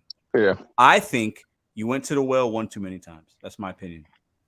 I'm just going to say, hopefully it's just that because but they're probably getting you on a technicality because this is the thing is they don't like the multi-apping. Yeah. You know, like we'll talk about that offline. I had a thing called Invisible Man, but that's what we came up with. But yeah, like I was told them we would never say like you don't get online and say that stuff. Maybe because I'm a computer person, I know it's there forever. But like I hate to say, you should never make videos about multi-app and picking up 2 orders at once. Never. I mean, like literally, I hate to say, that's like one of those things that can come back and bite you in the ass 6 years later. Like you know, I've been a computer person all my life, and that's why you like I said. Anything you put out there, you better be willing to stand behind. And I appreciate that you man enough to say, yeah, it happened, this, that, and the other. But you sure already know. So I got deactivated on Spark because I opened myself up to liability. And we all know a Walmart clientele, guys. So 3 people within the time period said they didn't get their order when they in fact did. Yeah. So they kicked me to the curb. Did you have video proof or pictures? Yeah, they didn't care. I had picture and text, and they don't care. Yeah. Well, here's the thing: is when that happens, and you call support saying, "Oh, I definitely delivered that," and you can look it up in your text messages logs, and I have pictures of it.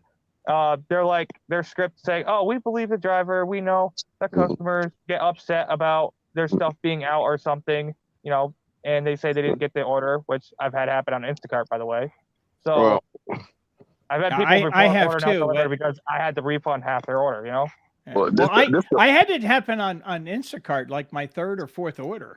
And and the lady, when she showed up at the door, it was an apartment, and I didn't know any better. It was a triple, so I did all 3. But to make a long story short, as soon as she opened the door and I handed her the bag, and it was a very small order, I snapped a picture, and she says, "What the hell are you doing? You can't take my picture." I said, "Sure I can. We're in public. I can take anybody's picture in public." I said, "Matter of fact, I have to do that. That's what they require." And I just sent it into Instacart.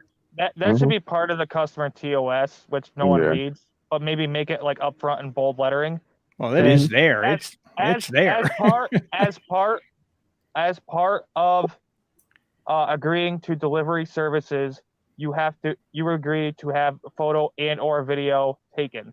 Or it has a 3-digit code. I think it's actually in there. There's actually there is a surveillance that's that's in the actual terms of service. And that covers video. You're considered an invited guest under the law when someone ordered something, just as if you're a pizza driver. So, but even if you aren't, if you're outside their home, there is no expectation of privacy. Yeah, there is no legal restriction against you taking anyone's picture. You're doubly protected under the law. Right. That's what I'm trying to say. Right. Unless the only time you can't take video is if you're in like a one-party consent state. But then the law that says, well, you were invited there because they asked for delivery trumps that law. Video. I only do video. I only do video when I am concerned about something. I have a dash. I have my GoPro I can put on my chest, but I don't do that very often. But I would tell you, even then, I don't tell anybody. I just walk up and hand it to them and move on. But I'm not inside their home. Now, if I was inside their home, that even if you had a single or dual consent state, it wouldn't. As long as you're not recording someone that's on the telephone, you're probably safe. Okay, because you have there is no expectation of privacy once you're outside your home. Just like in a business, can you record inside a business? Pedro, you asked that earlier, and I asked my daughter this, and she said, no, absolutely. You should, they can bar you. They can stop you from coming in, and in a public place that you can record anyone you want. But in a private business, they can restrict anyone they want. That happened to me this week in Qdoba, and it's the first time in over 10,000 deliveries I've done on all these apps. A manager was like, "You're not allowed in here because you video record my staff." That's what she said. I said, "No, I don't." I said, "I video myself," but I mean, I didn't argue with her because, like, at the end of the day, like it's her business, it's a private company, whatever. And I'm not gonna, but I can't pick up from Qdoba on Lindell, so I called support to give me half pay, and she was. I've worked restaurants. She did not handle it correctly, but I mean, it is what it is. I'm not gonna like make a big stink about it, right? Yeah. But like she saw me going in there other times, and I was recording myself talk, and like she doesn't want any of that. And hey, it is what it is. But I mean, how many customers make like Instagram and Facebook posts or TikToks? Yeah, but I think she just don't. She don't like how I look. It's fine. It's not. The person don't like you. Go into disguise. Pedro goes into disguise. What's a big Pedro, you have a following. Like, say you fell out with her, and you be like, "Oh man, I don't like this place." You got 50,000 viewers. What's funny is you got power there. And that's the reason why a lot of times they don't like you. She told me we know who you are. She told me we know who you are. They don't like that. Right. Yep. And you know what? I'm not going to argue with her. Yeah. If she does anything out of line, you could just be like, "Yeah, man, I went here, and this lady Mary, she was just a pain in the ass, and I don't know why she act like a clown and all this other stuff. And I was just really nice to her, and I was like, literally, you can start I mean, you realize you do wield power. It's a double-edged sword. It cuts both ways, and a lot of people don't want to deal with you because you do got power, and sometimes they may not deal with you because of something you did, but they notice it's something they're capable of doing."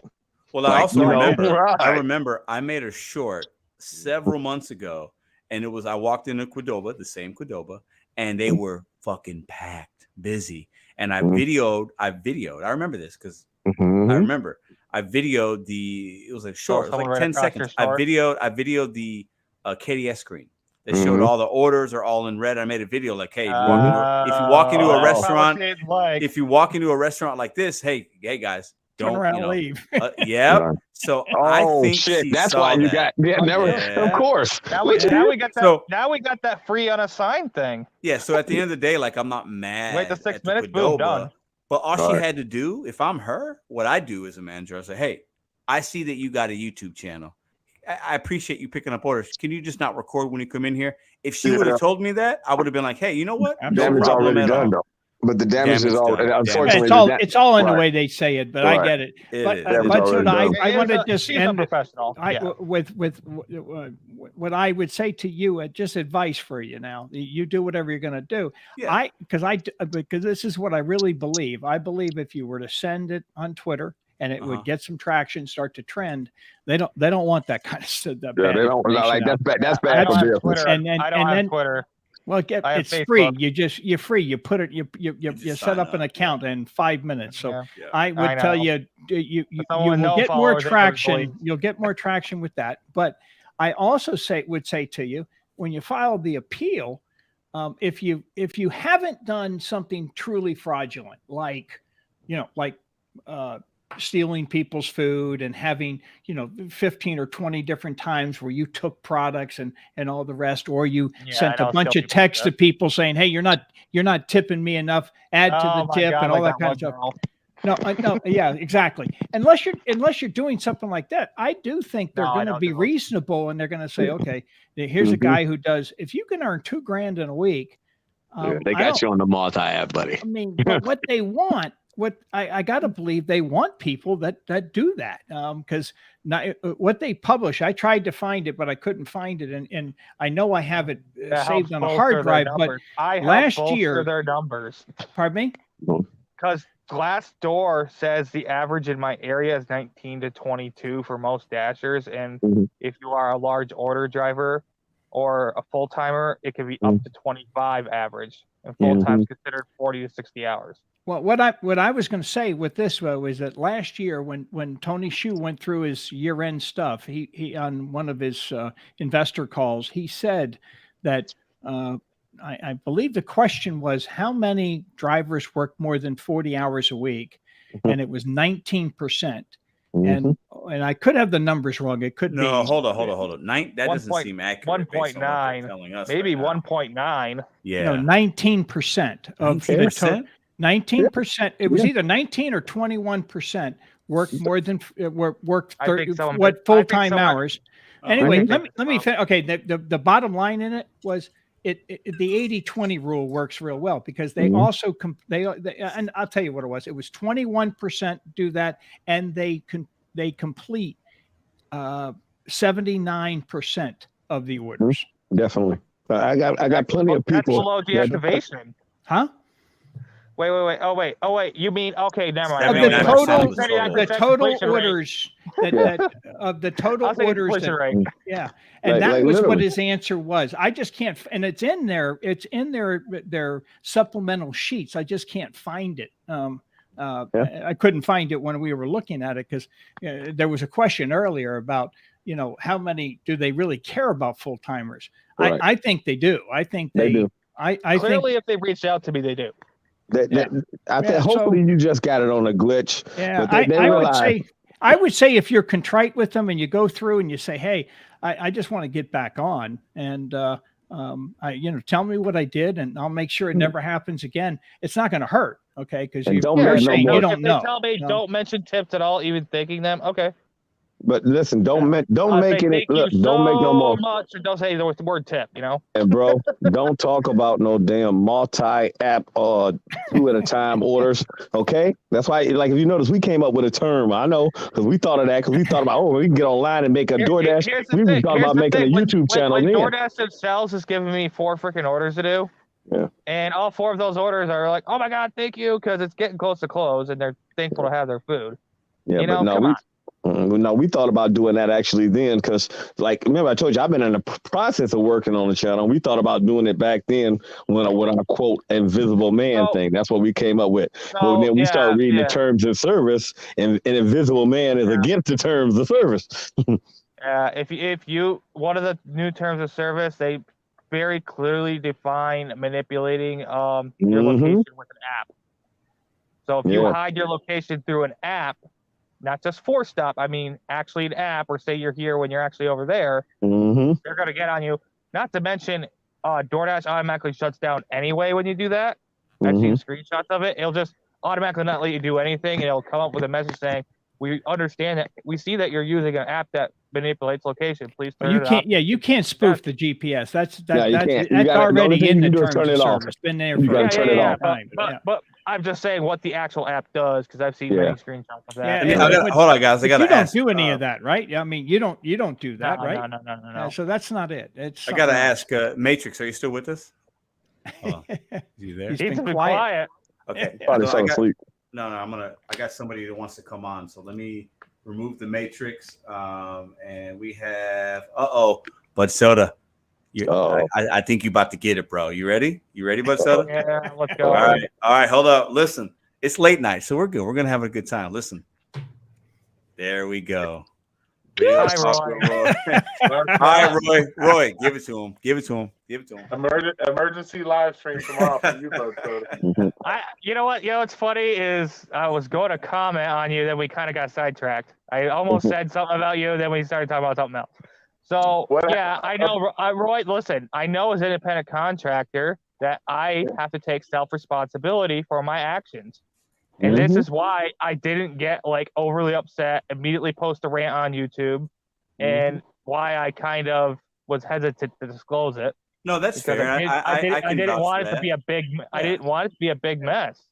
I don't want this to be a PR nightmare, because this is my main income source, and I still want to be on good terms with them. In fact, I've had a great relationship with DoorDash, so they don't exactly call you if they don't think you're worthy. Right. Well, see, when are you gonna wake up, bro? They don't care about you. They called you all you wanted, and the minute you fucked fair. up, That's the fair. minute you That's fucked fair. up, They don't the give a minute you- damn about anybody. they don't give a shit. They called you, got your information, They got and the 10 minute others they like called, you.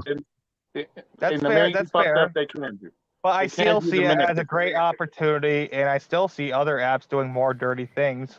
I think Spark's the dirtiest app I've ever worked. But Soda, you're way So- too calm. Like I said, I only made $750 this week. If DoorDash deactivated me, I'd be pissed off. If I didn't do I got nothing so wrong. I got. If I didn't do 800. nothing wrong, listen, let me say that I got- again. If I did nothing wrong and they deactivated me, I'm gonna be mad.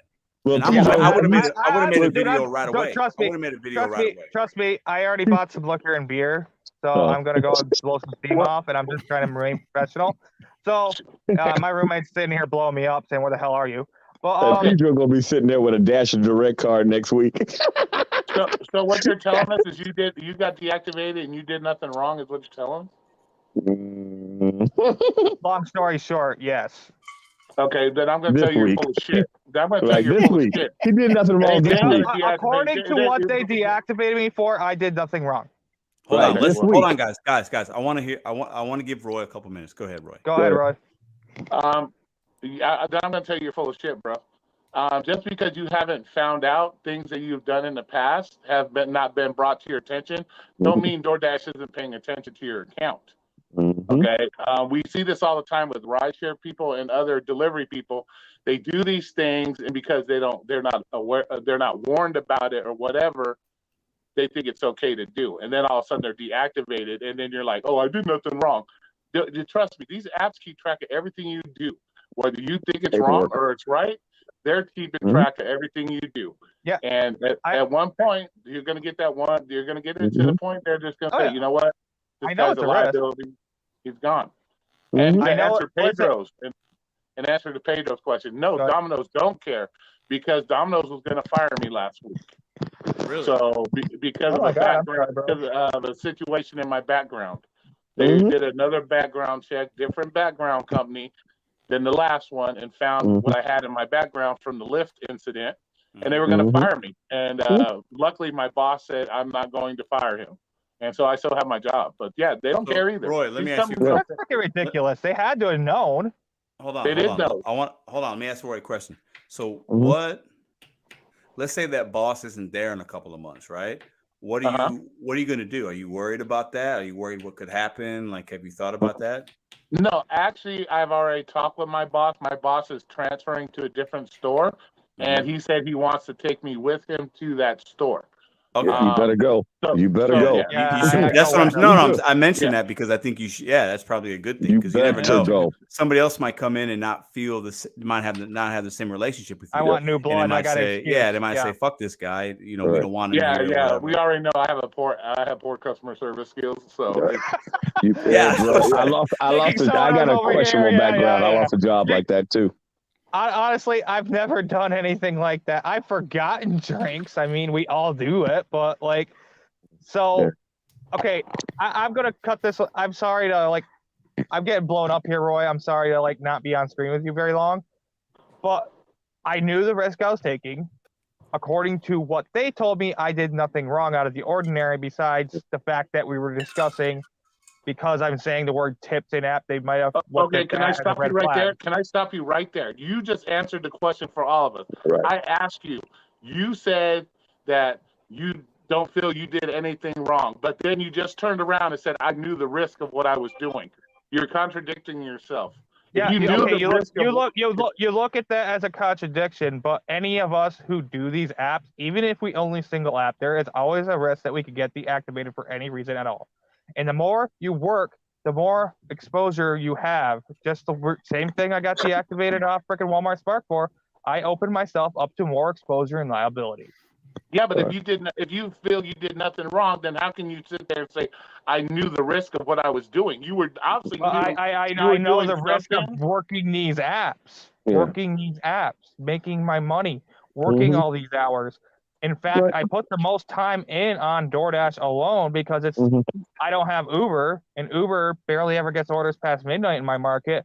So DoorDash could go up to 4 a.m. sometimes. I've worked, like you bitched at me for, I've worked 22-hour shifts. So You know, it is what it is, and I know the risk I'm taking by doing that. And another question to you would be is, as much as we see Bud Soda on all these videos and this and that, you know what DoorDash is capable, or any app is capable of getting rid of you at any time. I know that. What steps did you actually take to protect yourself, or did you just say balls to the wall, I'm going to do whatever I want, and if it happens, it happens? What did you do to protect yourself? So I've learned things to protect myself over time. For example, the app was glitching, at least in my area. I can't even hit the can't hand a customer button when it's a hand to me, and they're like, Didn't I say that earlier? leave it at the door, or leave it at the desk, or leave it at my door, please. Or they'll have the infamous hand to me, leave it door, where it's complete delivery. And I'm not one of those scumbag drivers who doesn't text, doesn't send a picture. I've had those drivers delivered to me, and I hate them. So you want to just hit complete order and leave it in a fucking snowbank. I'm not joking. I'm going to tell you what Domino's did. I went to my boss specifically and said, hey, I put my thing on my application. You guys did an original background check. You guys hired me. This was 4 years ago. And I came back to him. I said, well, what were they willing to fire me for? He goes, well, their reasoning would have been they should have never hired you in the first place. Mm-hmm. No matter how many hours I worked for Domino's, how good of a delivery driver I was, they don't care. Well, And Was it a felony? No. No. Well, then I don't know what they would. If Because they did fire you, Roy, it's because you're old man, and then you want to go directly to the EEOC. Okay. Oh yeah, it was against their company values what I did. I would, and you would win. You would definitely want to sue them and go after them, because if 4 years later you can't come back up with that, it doesn't matter. Let's say your boss's boss gets promoted and you get some kind of new regional, and the regional overrides your direct boss, and they fire you for that reason. Because my general manager, if I go with my general manager, he goes with his MCO. His MCO is taking him to his stores. Yeah. So the MCO is above. So. He's above regional. Okay. Yeah, the regional guy for those particular stores are taking him, and then he's taking me with him. Yeah, unfortunately nowadays, though, the way that the employment market is, that's why I hate to say I will never go back to working for a company again. I did that. Like I went like a year and a half. I was working for a company called EV Bishop. They manage buildings here across the United States, and I've realized now, like especially being outspoken and stuff like that. That don't fly well with too many people. Yeah. And I mean, like sometimes this is what I've noticed. You could be the best employee that the company has ever had. Like, I mean, I've been there. I've gotten fired because. Wait a minute, bro. Don't cut me off. EV Bishop, the owner of the company, flew to Cleveland to meet me. So to go to show you how I was that employee, I saved the building from $3 million worth of damage. From a water leak, I came in and took care of it, and I was the only one that discovered it. Like literally, they had to come in and bring the insurance company in, all that type of shit. And they were like, "Wow, man, you saved millions." 4 months later, I was fired because I didn't agree with a woman who told me a story, and I was just like, "Oh, okay." Mm-hmm. And well, what? You don't believe me? I didn't say I don't believe you. It's just that I wasn't there, so I can't comment on it. You can all of a sudden, the next day it was like, well, what? I'm like, what? I didn't call you a liar. I just said I can't comment on it. I wasn't there.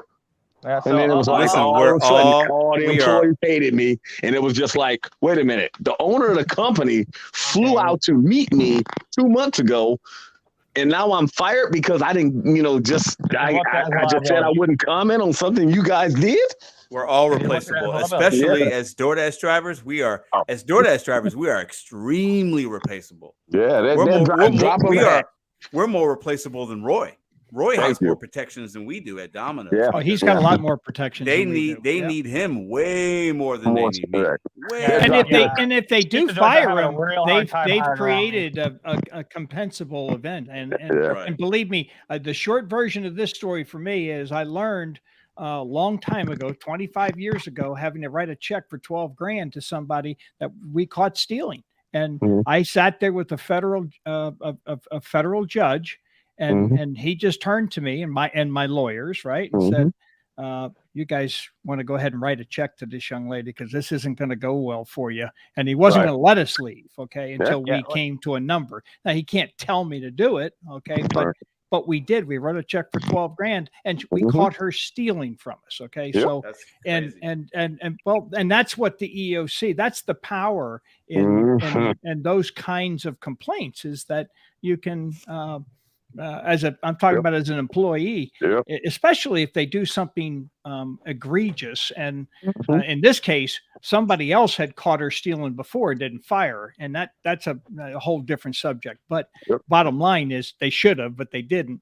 And that's kind of the basis that that her lawyer was going after. But I would tell you that if somebody came to me on something that was 4 years ago and they knew it, I'd be saying, so what? It's, it is not, it's no longer germane to any conversation because unless you were a convicted murderer or a pedophile or something like that, and you hid it from them, you have complete defense. Yeah, but be careful, bro. Make sure you're on time to work.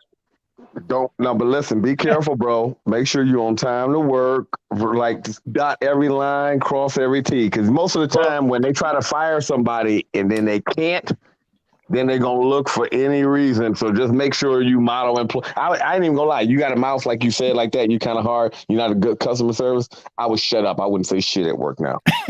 Literally. I said if I ever go back to a 9 to 5, I'm speaking to no one. I'll just say, here's your pizza, ma'am, and move. Right. That's I'm why, not speaking to no one. That's not considered rude. That's why my boss kept me, because I am a good employee.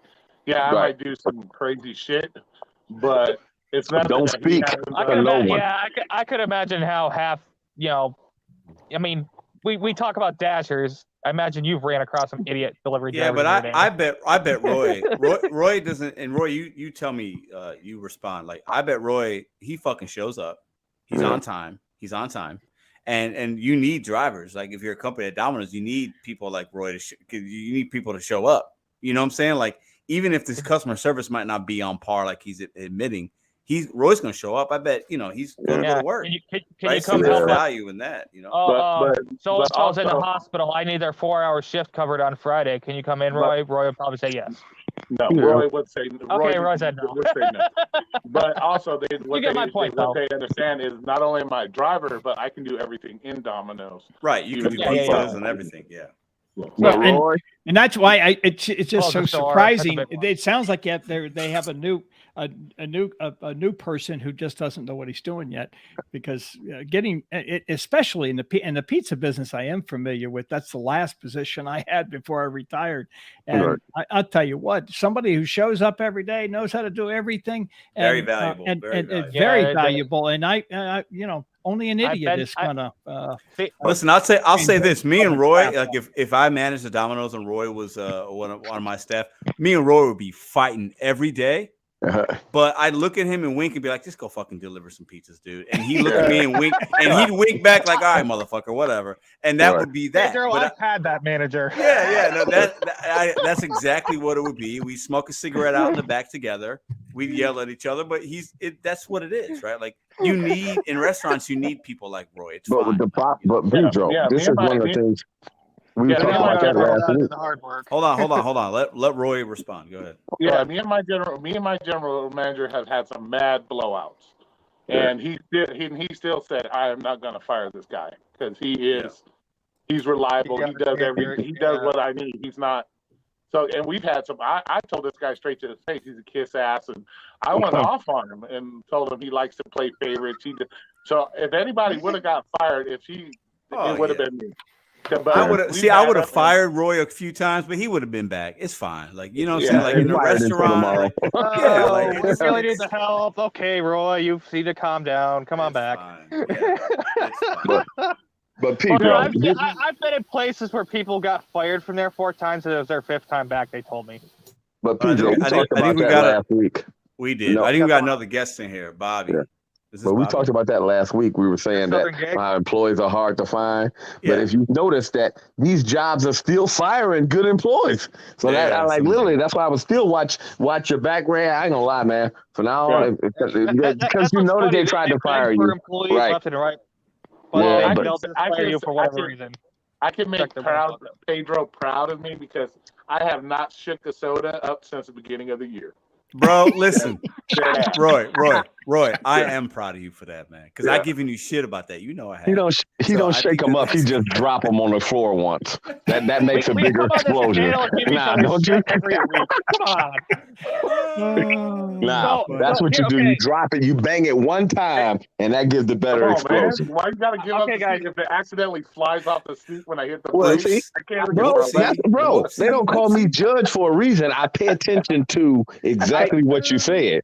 See, that's what I said. Remember, former speed scam artists never got caught. No, Those are the best ones. Roy's probably like, oh, they want a Diet Pepsi? Nah, they getting regular Pepsi. Really? They're not getting that diet. They're getting the regular one.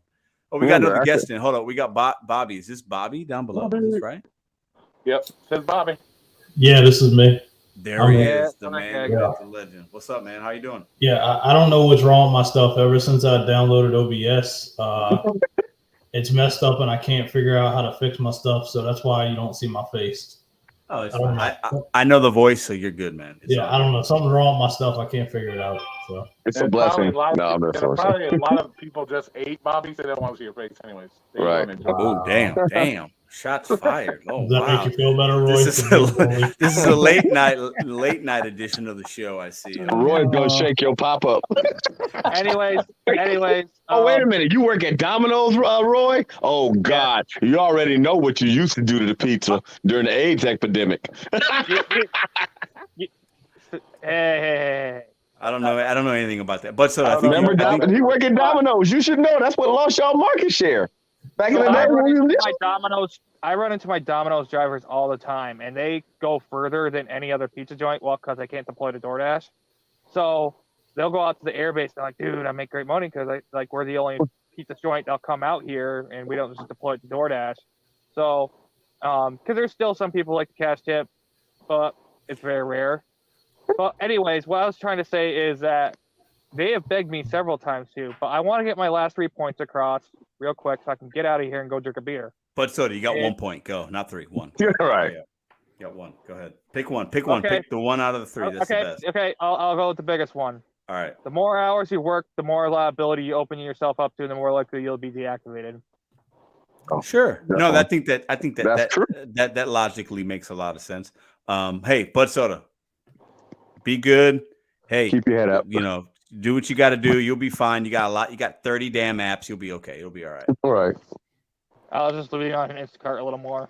There you go. All you got to do is you can make a channel how not to get caught on DoorDash. This is true. So I got a question for Bobby. He's our new guest. So let's involve him into the show. Okay. So Bobby, we're talking about Roy. You know, they're trying to get him whatever. His manager's going to have his back. Bobby, I think you've managed some places, right? In the past life. Is that correct? I mean, I've managed departments at like grocery stores, but not like yeah. Okay, so would you employ Roy? Real talk with Roy. Would you work with Roy? What do you say? Do you guys think you could get along in a working environment? It depends. Is this a tipping job or is this a regular W-2, like where there's no tipping involved?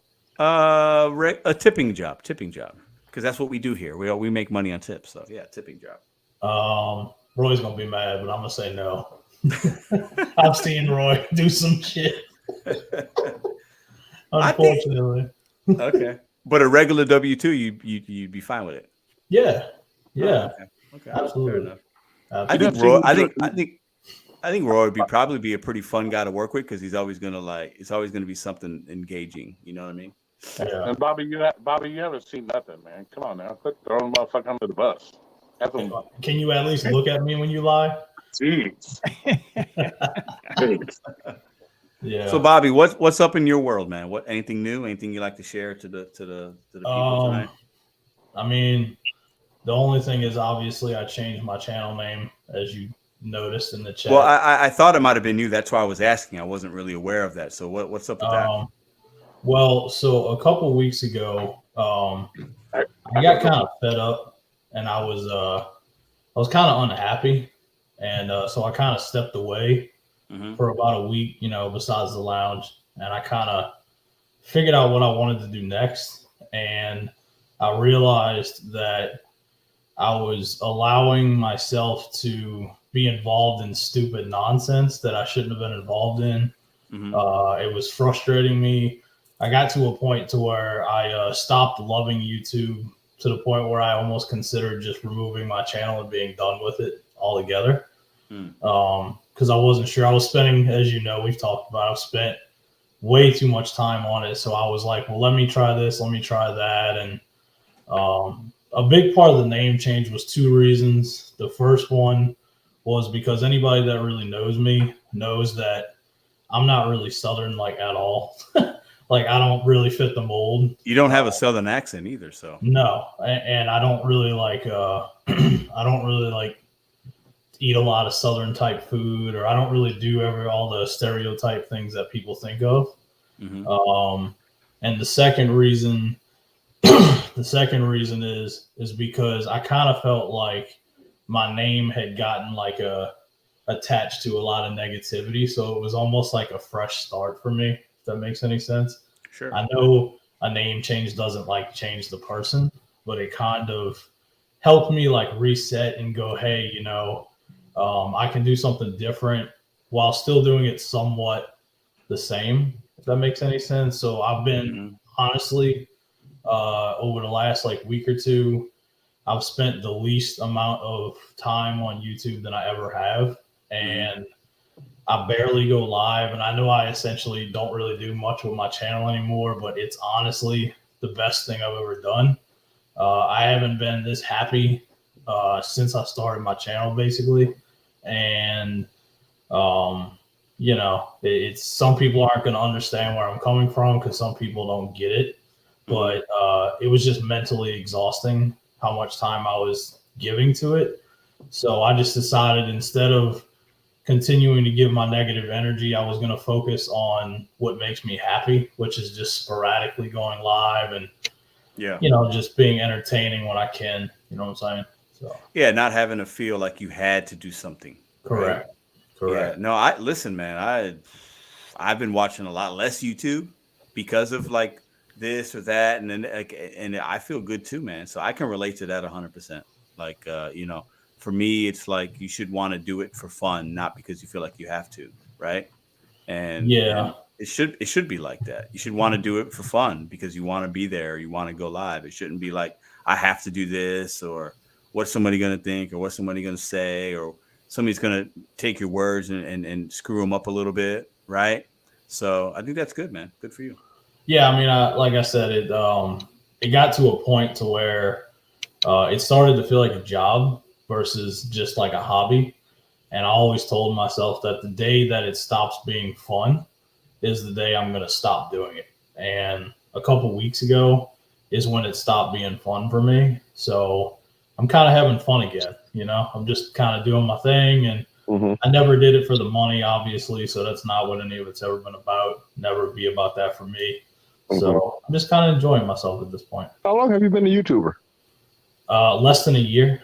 I think it was October. What about you, JP? How long have you been a YouTuber? I've actually I've had a channel for about 1.5 years, but I haven't published anything yet. So I've got 5 videos that I'm going to publish, and I'm going to do it this week. So I'm going to start this week.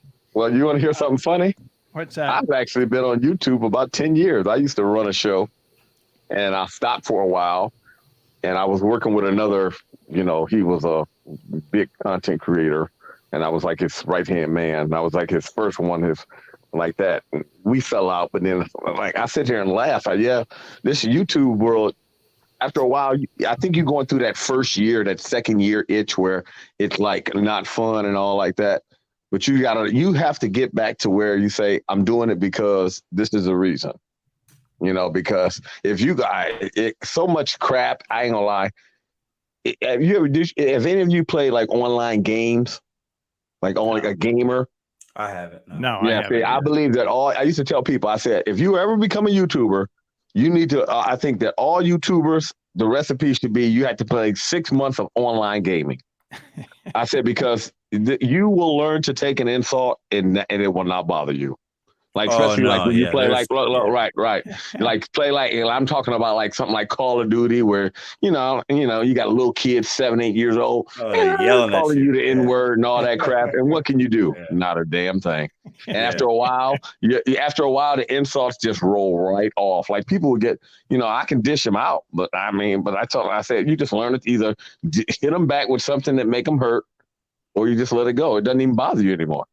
No, let me ask. Yeah, I think you're right. But Bobby, this community, man, or just YouTube in general, regardless of what community, it could be brutal. No, right? And I think a lot of us can say, "Oh, it doesn't affect me. I don't care what somebody says." I think that's bullshit. I think a lot of times it can affect you, and I think you come to a point where it's like, okay, well, it takes a joy out of it, like Bobby's talking about a little bit, and it's not fun, and you want it to be fun, but like these trolls, man, it's a real thing. What do you say to that, Bobby? Well, I've been accused of being a troll, so. Well, sure, but you understand. I mean, you've probably felt like you've had some trolls, right? I got plenty of them. I have plenty of them. I think Right. everybody has them. Yeah, and I think for me, like I said, it was kind of like, when I originally started the channel, the point behind it was to find a community of people that could relate to what I do. And how I feel. And for a while I found that. And then to be honest with you, and this is going to sound really weird to a lot of people, but that's fine. I feel like getting monetized was almost the absolute worst thing that could have happened to me, because then I went from feeling that this was fun to feeling like a job, feeling almost like I had to do certain things, work, go live a certain amount of times a week. But did you put that on yourself because you were monetized in the beginning? I bet you put that on yourself, right? Possibly. Yeah. I mean, maybe. It doesn't matter. The point is that it was almost like I felt like there was a light switch that happened, and over a while I started to realize I didn't like what I was seeing. I didn't like what I saw in the mirror. I didn't like the hole I was going down as far as like what I wanted to do, because I feel like I started like talking different, acting different.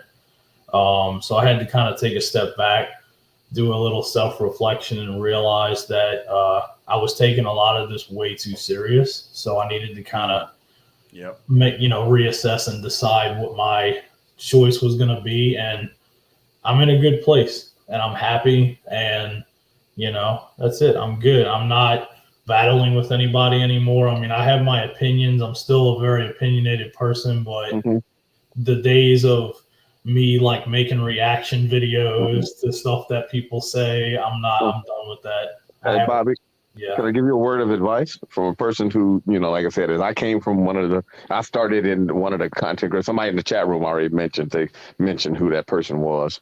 I don't want to bring it up in this sector, but basically I started with them. I ran my own show doing that for a while.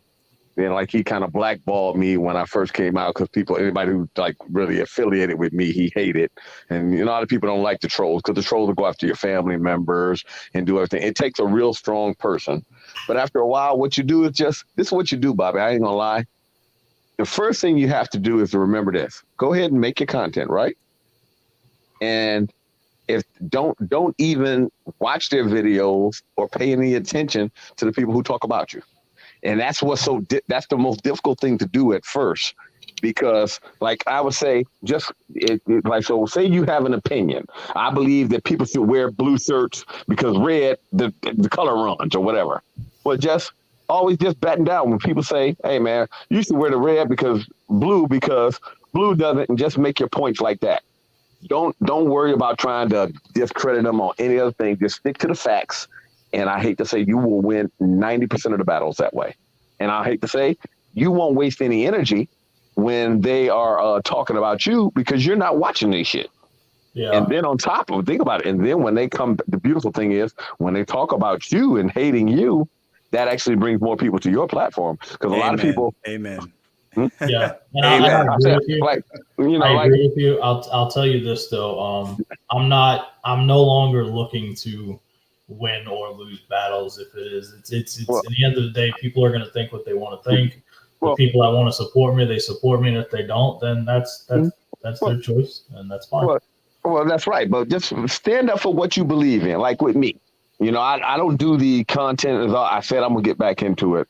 But like I said, like this, you see, I'm against people being taken advantage of. That's one of my things. I watch where, companies, like I said, have taken advantage of people. I've seen companies get taken advantage of, like especially with the takeovers and with the, where the companies come, oh, we're going to restructure this company. No, you're not restructuring this motherfucker. You came in, you sold all the assets off, then they rented the shit that the company used to use, and 4 years later, the company is bankrupt. Now they have no assets, no buildings, and all like that. Like literally, that's the biggest scam right now.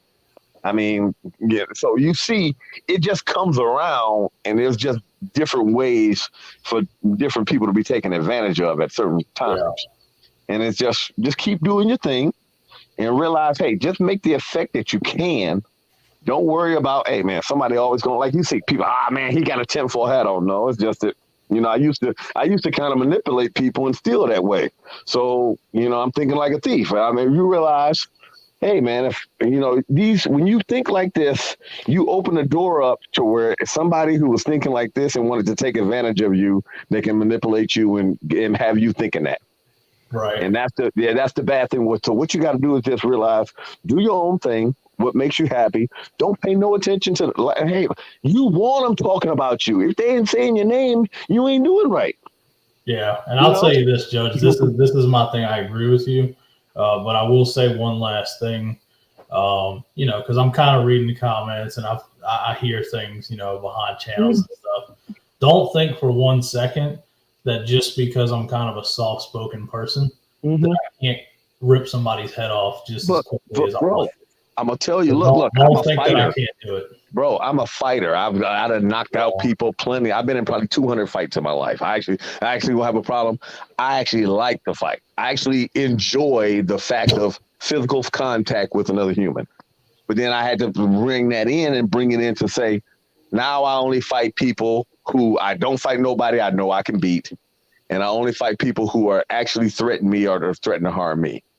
So that like you got to put rules on your things to kind of guide you in, and just realize, hey, well, like one thing you might need to do is, you hear shit now. From now on, don't read the fucking comments. Yeah, just make your video. I think Bobby and I, and he's not gonna like that I'm gonna say this, but it is what it is. We share some similarities, Bobby. I think we both came to a point. I know. I did this a couple weeks ago, and I'm like, I'm not gonna give people that are less than me my attention. And I think Bobby's doing something similar. I think he's not worried about the people that are under him, because Bobby's a smart dude, so he's not going to give his time and energy to people that can't, give him value. So well, also too, so one of the things that I see that a lot of people in the YouTube community do wrong is you have to be able to like turn it off like a switch. Go ahead, like literally, like people who would know me. If you ever you probably see me on other people that know they see me on other shows, and y'all see I'll be shooting the shit, talking shit like this. Somebody say something off the room, and I just go right to 10 on them, and then go right back to 2 where I was with you guys. And you got to realize sometimes I ain't gonna lie. Sometimes you just let it out right there when they get it, and then after it's said and done, it's over with. You gotta you can't let it take up the real estate in your mind. Because I hate to say, the worst thing that you can do to yourself is actually let your mind screw you over. Your mind will screw you over more than anything. And once you realize that anger festered in your mind, whatever. Just like literally, if they say something, you can make a little smart comment right back, and immediately it's over. You know what I mean? Don't be trying to go. Don't be trying to be sitting there thinking about it like 5 minutes later. It was like as soon as if they bust out for the smart remark, smart comment right back immediately, and then go back done. Oh, Bobby's fine. Bobby's a smart ass. Bobby would right. They basically, Oh, I'm about to be one now because I saw your comment. Go ahead, Bobby. Go ahead, Bobby. I saw your little smart ass diamond comment. Go ahead. I'm gonna let you know right now, the diamond program's a scam. Top Dash is a scam. Multi-app 2023 and beyond. Everybody, thank you for having me on. Have a good night. Pieces. See you, man. Good luck to you, Bobby. Take care. All right, listen, I gotta go to bed, guys. I'm an old man. I'm gonna wrap it up. JP, Appreciate you coming on, Judge. Yeah. Appreciate you staying on for the whole time, my man. Appreciate you a lot. I try to Gentlemen, support the show, man. No, You I guys have appreciate a great week. I'll see you guys next time. All right. Thanks, guys. I'll be the. Oh, sorry, Judge. I didn't mean to cut you off, man. A fun night. Some unexpected. I didn't expect Bobby to be in the chat. I didn't even think he was watching this channel anymore. So shout out to Bobby. Bobby Delivers. Hold on. Let me look at the channel name now. I don't know what it is. Shout out to Roy. What's it say? Was it Bobby Delivers Gators? What's the channel name? Well, let me get it right. Bobby Gator Delivers. Bobby Gator Delivers. I like it. It's cool. It's catchy. I can rock with it. Interesting combo. Listen, we showed the clip from the DoorDash representative. We got into the safety with DoorDash with what happened to the driver in Florida. They got kidnapped, sexually assaulted. They caught the guy. We talked about, are we expecting too much? You know, can we call ourselves independent, but then we want DoorDash to do things for us? And then organically, the conversation just went where it went. Super long live tonight. Yeah, it's late, right? What time is it on the East Coast? It's almost 2 a.m. on the East Coast. Crazy, right? And it's almost 11 on the West Coast. So if you're out making money, be safe. You know, we got into the deactivation of Bud Soda. Everybody knows who Bud Soda is, right? We'll see what happens there. I'm sure you can check out his channel for updates.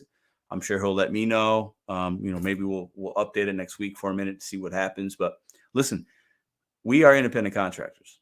We are subcontractors. We are misclassified employees. We're one of those three, whatever you want to call ourselves. These companies don't care. And I don't know if they really should. I don't expect them to, if I'm being honest. And a lot of people don't like that, say that. But if we move as an independent contractor and we want this freedom and flexibility and not having to do this and not having to clock in and not having to ask off, and then the negative part of that is these guys, we don't have an HR department. They're not our bosses. There's no office to knock on. We have to be willing to know that and understand that we might get deactivated. We might have this. We might not be able to make money, or they might add a whole bunch of drivers that oversaturates our market. We have to adapt. I look at that as joy. I'm good with that, right? We have to be forward thinking. We have to understand that these apps will do and these companies will do crazy things. And that's part of the gig that we chose to live in. That's part of the gig economy. It's part of it. And it's been part of it longer than any of us came in it. And it's going to be part of it longer than we leave. I think some states might add this and do this. I don't think it's ever going to stick. I just don't. I think a lot of us are worried that we're going to be employees and this and that. I don't worry about it. I just don't. Because another thing I realize, and I try to at least talk about with you guys, is these apps shouldn't be a long-term solution to any kind of monetary thing that you got going on. And I think if you're counting on the apps as a long-term solution without some kind of exit strategy or willingness to adapt, I think you're going to be in trouble, because these apps are going to continue to do crazy things. So it is what it is. We also got into the dashing trader, right? So if you're coming in late, you might have missed the first part of the first 10 minutes or so when we talked about dashing trader. Just type in dashing trader on YouTube. Check out his community post. He has a GoFundMe. He's a fellow driver. His daughter's been in a hospital for 4 or 5 days now. He's not able to work. So I put up, he has his GoFundMe. I also put his Cash App link. You can go back to the first part of the show. I had it pinned and people shared it in the comments. If you feel it in your heart, go show them some love and support. Fellow drivers, and it's tough when we have to go out here and work. And like when we don't work, we don't make money. We don't have PTO. There's no vacation time. You know what I'm saying? There's no benefit monetarily in that way. So when we don't work, we don't eat. Right. So we can go back and watch the first 10 minutes of that. I talk about all that stuff right there. So not sure what tomorrow's going to bring. I haven't decided if I'm going to work yet, but I definitely have some content ideas in my mind. Probably do a ride along or two this week. There's a lot happening in the gig economy. It always happens in the gig economy. So I'll always continue to try to give you guys content. Appreciate all the love and support, all the views, the comments, the super chats, all the challenges that you guys send my way, all the accountability, the questions, the comments, like all that stuff. I realize I'm very lucky to be on YouTube, making videos, making money, and having fun doing it. So I appreciate you guys very, very much. If this was your first time watching a Sunday live show, I hope you enjoyed it.